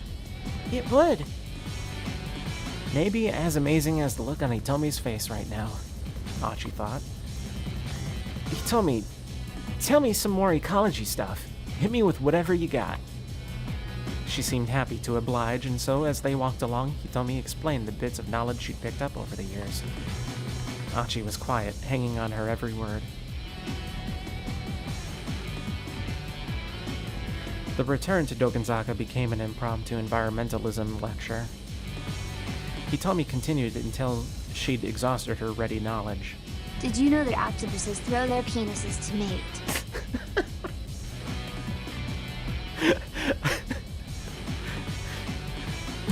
It'd be funny if just like all of her knowledge was just the most weirdest shit. I just don't get it, Achi grumbled when she paused at last. I mean, why is it a bad thing if the planet gets warmer? Wouldn't that make winter in places like Hokkaido way easier? No, you see, because if the whole planet gets warmer, it'll cause the whole ecosystem to collapse. Achi racked his brain. And the ecosystem is what again? Is that like a solar system? Images of the cosmos filled his imagination. No, not really, Hitomi said. So, is it more like a sound system then? Not really. Oh, but anyway, you're saying the problem is with the, what was it again? Carbon dioxide. Yeah, that stuff. I'm gonna have to cut down on that. Sure. That settles it, Achi declared proudly. No more soda for me. Soda? Hitomi asked. Yeah, it's carbonated, right? Hitomi burst out laughing. What? I'm serious. You don't think I can do it? I'm sorry, Hitomi said, catching her breath. It's just... You're fucking retarded, dude. Her face froze, her mirth abruptly vanishing. Oh no. Huh? What is it? Of course it is. It's the detective guy. He turned his attention in the direction Hitomi was looking.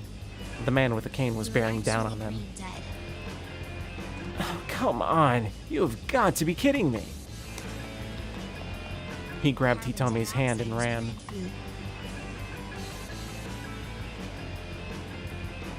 This time, he headed for the main road, hoping to get lost in the crowd. Hitomi struggled to keep up. She was exhausted after all their earlier running. You can do it, he told her. This guy's got a cane. We can outrun him. The assassin was still hurrying after them. Once we get around the next corner, we'll be out on the main road. Yeah, okay. She strained to get the words out. Bit by bit, her feet were slowing down. It was another 50 meters or so to the main road. Achi realized that they might get caught before they got there. Sorry, Hitomi, he exclaimed, but I gotta do this. He scooped her up in his arms. By the time the squeak had escaped her mouth, Achi was already full out. Achi, please put me down. Don't worry, you're super light. Achi glanced back and saw the assassin, now far behind, break off his pursuit. But just as they rounded the corner, he heard the man call out to him.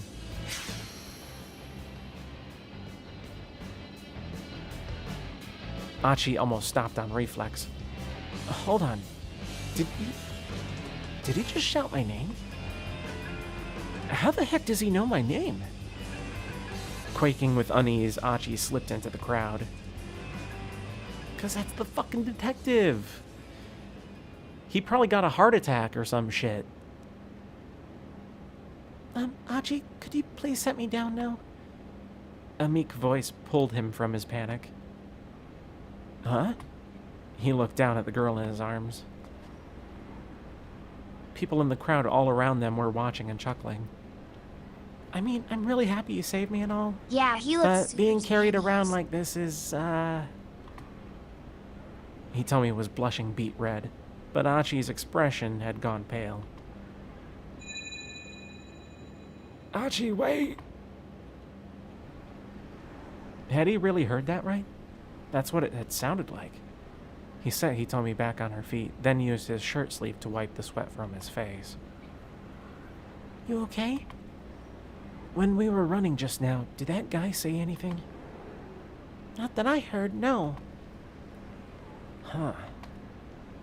Had he just imagined it then? Maybe. Achi was sure he didn't recognize the man. There's something weird about that guy, though. Oh, sorry. Wrong voice. There's something weird about that guy, though, Hitomi murmured. She furrowed her brow. No matter where we run, he keeps catching up to us. It's almost like he knows where we're going. She was right. Finding a particular pair of people in a place as big as Shibuya bordered on the impossible, and yet somehow the assassin had tracked them down several times now. Yeah, Achi said. It's like he's got some way of locating us or something. He got an idea. That's it. What if they're doing the whole tracking thing, but like, backwards? What? Hitomi's eyes widened.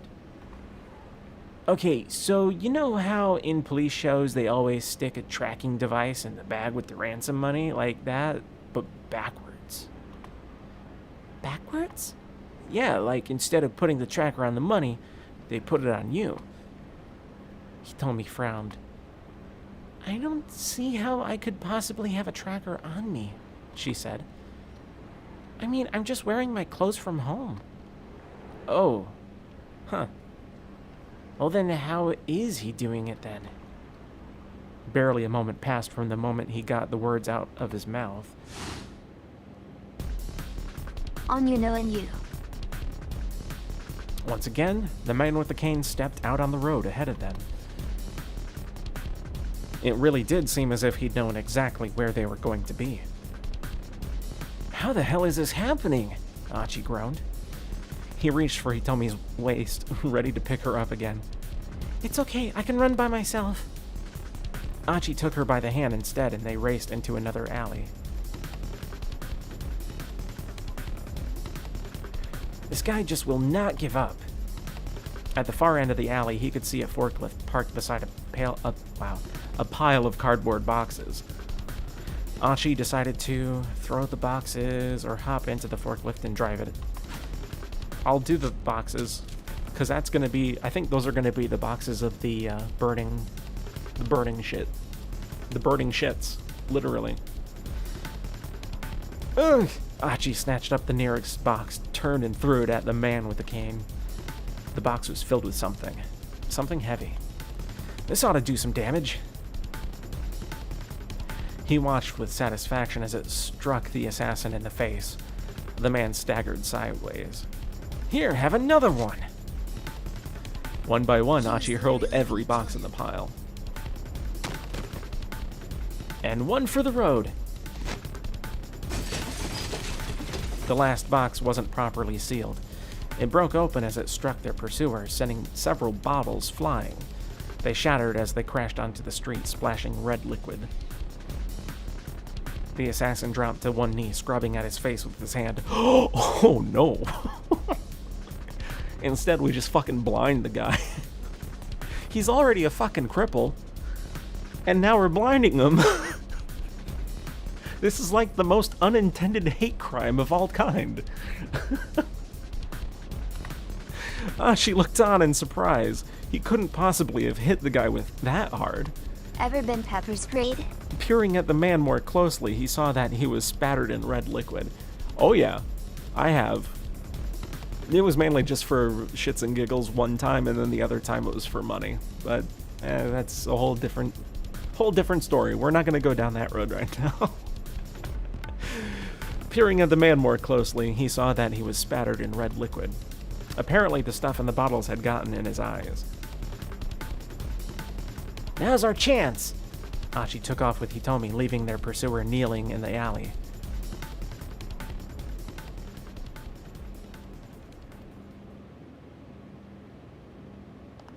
I still don't think that was the right decision, though. I think I should have done the other one. Just something that's more of a chance to actually... Well, no, actually, because the other one would straight up kill him, I think. So maybe I did do the right one. Their ragged breath echoed through the maze of side streets. All that work just to wind up fleeing for their lives again. Achi ground his teeth in frustration. In case you don't know what that means if you're not English. Oh, shit. Never mind, we're gonna switch. I still want to see the other one, thought.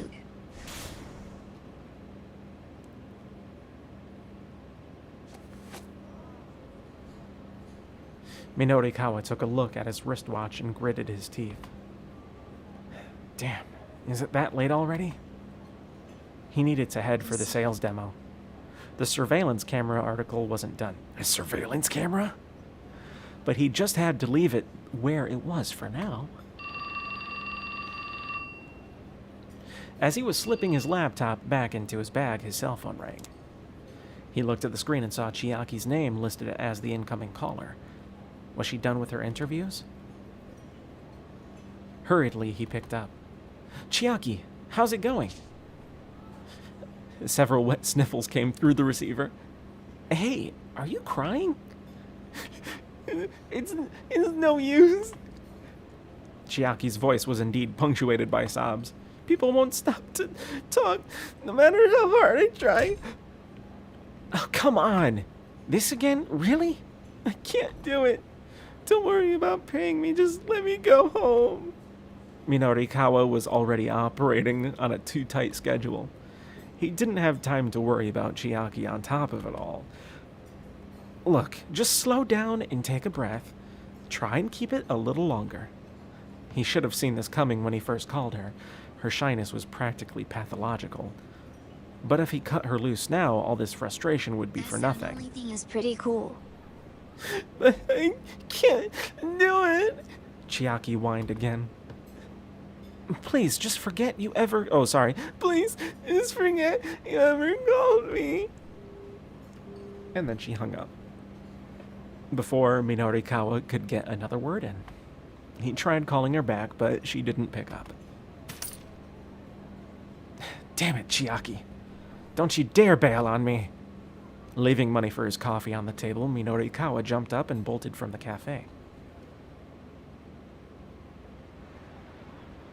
The plaza outside Shibuya Station was as crowded as ever. Minorikawa looked around, but there was no sign of Chiaki. She bailed. Minorikawa dropped to his knees in despair.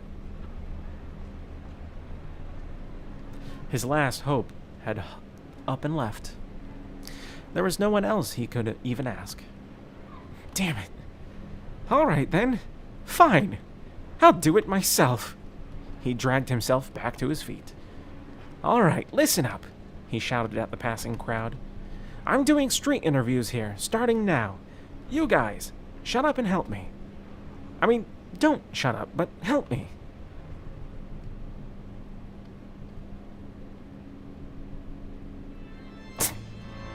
He wound up blowing way too much time just to get 2 pages worth of content, leaving himself unable to finish the other articles.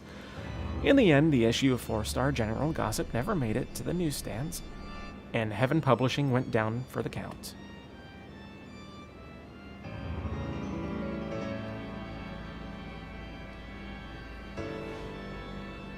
I would say that was a drastic ending, but, you know, that technically happened before, so whatever.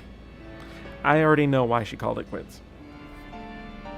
So we're going to go back over to Kano and figure out, I think it was this one. Nope, it wasn't that one. Was it this one? Yes. I knew that I chose the wrong one on this one anyways, so it's not a big deal.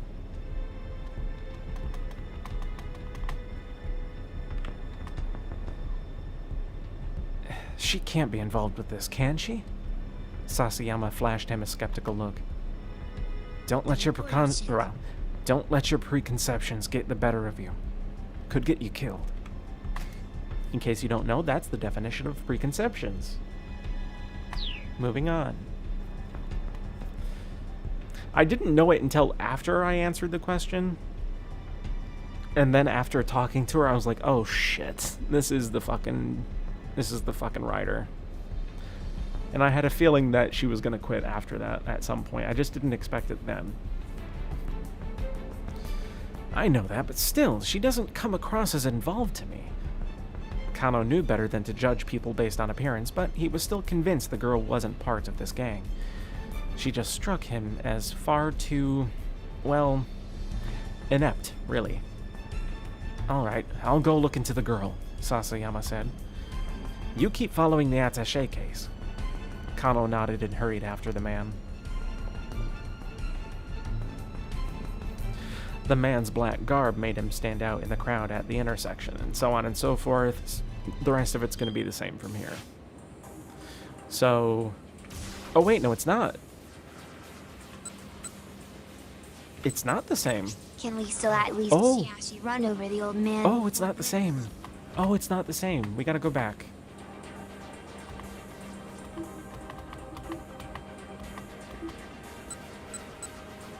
Wait, for the Achi one, you said?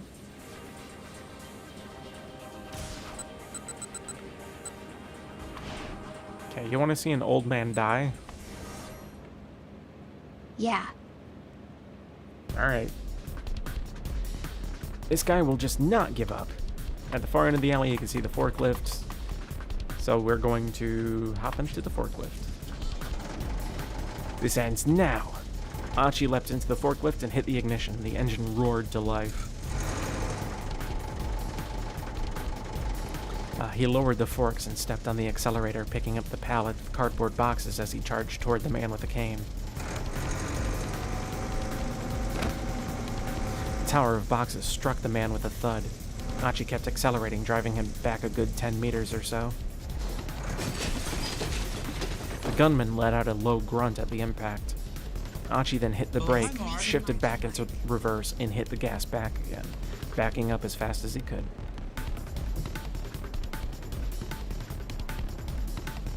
Hi, doggy. There we go. The boxes crashed down in a heap, burying the assassin underneath. Several small bottles spilled from the broken cardboard and shattered on the pavement.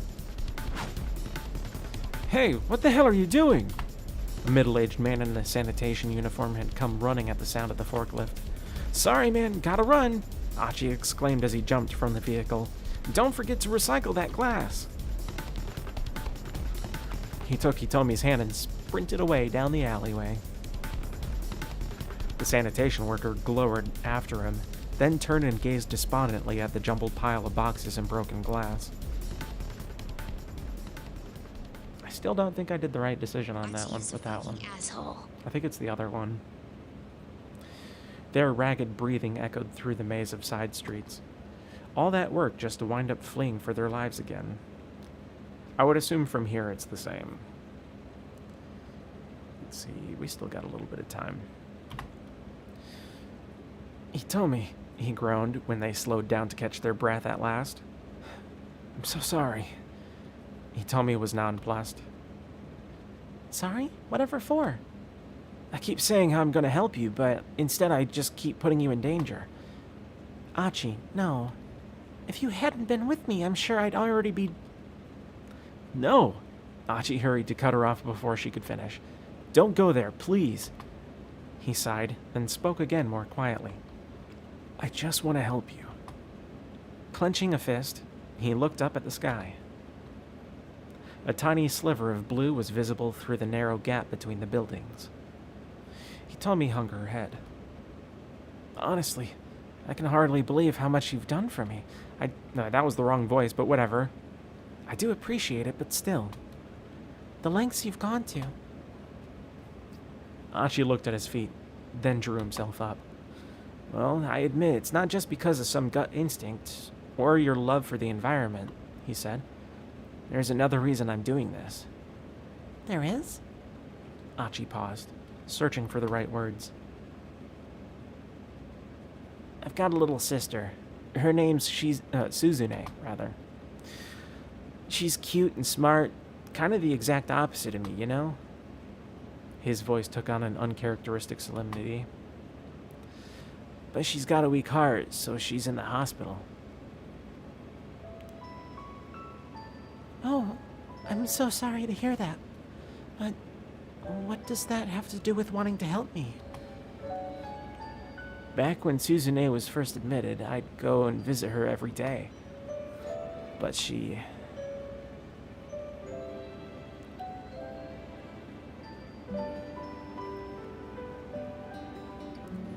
Achi, you don't need to come visit me every day, you know.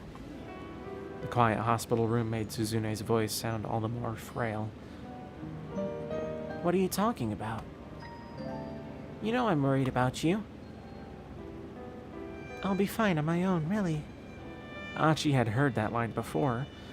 The more she insisted she was fine, though, the more reluctant he was to leave her. Besides, aren't you the amazing guy who helps hold Shibuya together? They need you out there. Achi didn't know how to respond to that. Much as it was flattering to think he played some important role, he was really just hanging out and goofing off with his pals. It certainly wasn't anything for his sister to be proud of. I'd rather you spent your energy helping people who need it more than me. What do you mean, people who need the help more? Who could possibly need help right now more than you? Achi scratched his head in confusion, and his sister gave him a weak, tiny smile. You'll figure it out, she said. I'm sure they'll find you soon enough. But I'm gonna be here with you. I'll be fine. Suzune's face was pale, but her tone was firm. My big brother is gonna be out there doing his best to help people. That's what makes me happy. That's what keeps me going. Her voice was clear and unwavering, as if to head off his rebuttal. All right, Achi said with a reluctant sigh. So then, I guess, I'll just go out there and help people who are in trouble? Satisfied, Suzune smiled. Thank you. And you can promise me one more thing? Of course. Anything you like. He thumped himself on the chest. If you're going to help someone, make sure you see it all the way through to the end. Okay? Okay. No calling it quits partway through, yeah? You got it.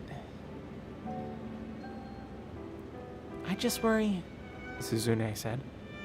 I know you have a tendency to lose interest in things.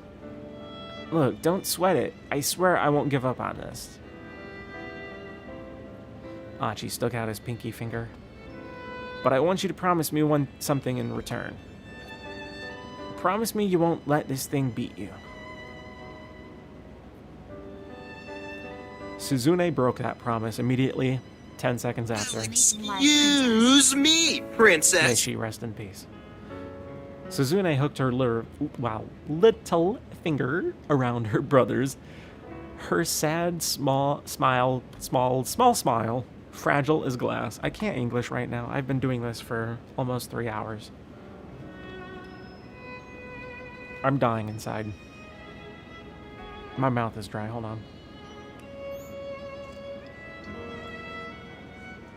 Okay. And so there you have it, Archie said. Kind of a rubbish story, I know. Not very funny. So your sister's heart condition, it's pretty bad? Archie nodded. You know, she called me amazing. There's nothing amazing about me. Suzune, she's the amazing one. She's been in the hospital so long in so much pain, but she never complains. All I do is hang out and goof off with my friends. He gave a shrug. But I just keep thinking about how happy she'd be if I really did help people. It had turned out that finding people in need hadn't been all that simple. The only helpful thing Archie had been able to think of was going around picking up trash. And that's why Suzune's idiot brother left SOS to Shibuya's garbage man, whatever the fuck. I think I'm too tired for voice. Did your friends know? Hitomi asked. About your sister? I didn't tell them. I didn't want to pin this all on her being sick. Ah, I see. At least now Hitomi understood what the fight with the local toughs had been about. The sound of approaching footsteps jerked them back into the present. The man with the cane appeared at the end of the alley. He raised his gun. There was no time to flee. Archie quickly stepped in front of Hitomi. If you shoot us here, people are going to come running, he said. I'm guessing you don't want to get pegged for murder? The assassin didn't flinch. Stay out of my way, Archie. This time, there was no doubt. The gunman had spoken Archie's name loud and clear. How do you know who I am? The man stared at him through the sights of his gun. She has to die, Archie. It's for your own good. What? What does he mean? Hitomi whispered. Archie, what is he talking about? Archie's mind was a whirl. Things were coming at him too fast for him to process. I don't know this guy. Oh, I don't know this guy. He told me, please, you have to believe me. But... Hitomi took a doubtful step away from Archie. The assassin didn't miss his opening. He quickly aimed at her. Cut the crap, man. What do you mean killing her is for my own good?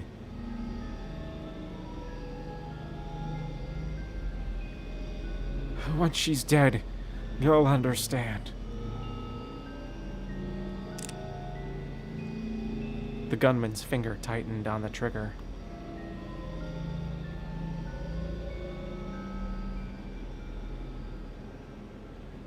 She's patient zero COVID carrier. She must be exterminated. I wouldn't be surprised. One of them's carrying the fucking virus and the other one's carrying the, not virus, really. And I think the guy has it. Maybe. Like, he was investigating that shit maybe on his end. Like, I'm seeing it, like, fully written out in my head. So, in my head canon, that guy was investigating that whole shit with the virus. He got infected. The cure is that other guy's sperm. The cure is the other guy's sperm. Okay, long story, hear me out. No, but seriously, I think one of them has the virus in them and the other one has the cure. Because the doctor did mention that there was technically an experiment with the antiviral agent. Maybe he wants to shoot her so he can drink his blood, or her blood, or something. I don't know. So you do have to. Just something. Something of that nature. Let's see, it is 8:58. We got 2 minutes left. I don't have enough time to actually finish up the rest of these right now.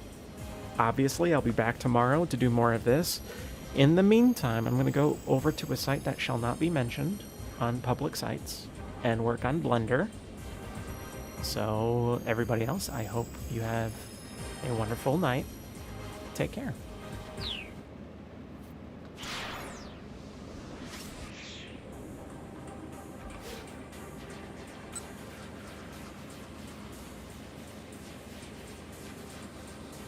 Whoa, that happened. It's intermission time, folks. So hurry, hurry, hurry. Step right over to our refreshment center for the most extravagant array of refreshment goodies ever assembled under one roof. Enjoy breathtaking, mouth-watering goodies. All right, everybody. To a delicious full meal. I'm going to go ahead and switch over now. You'll find a large variety of goodies to satisfy your hunger, your thirst, or your sweet tooth. So hurry, hurry, hurry. Visit our refreshment center now.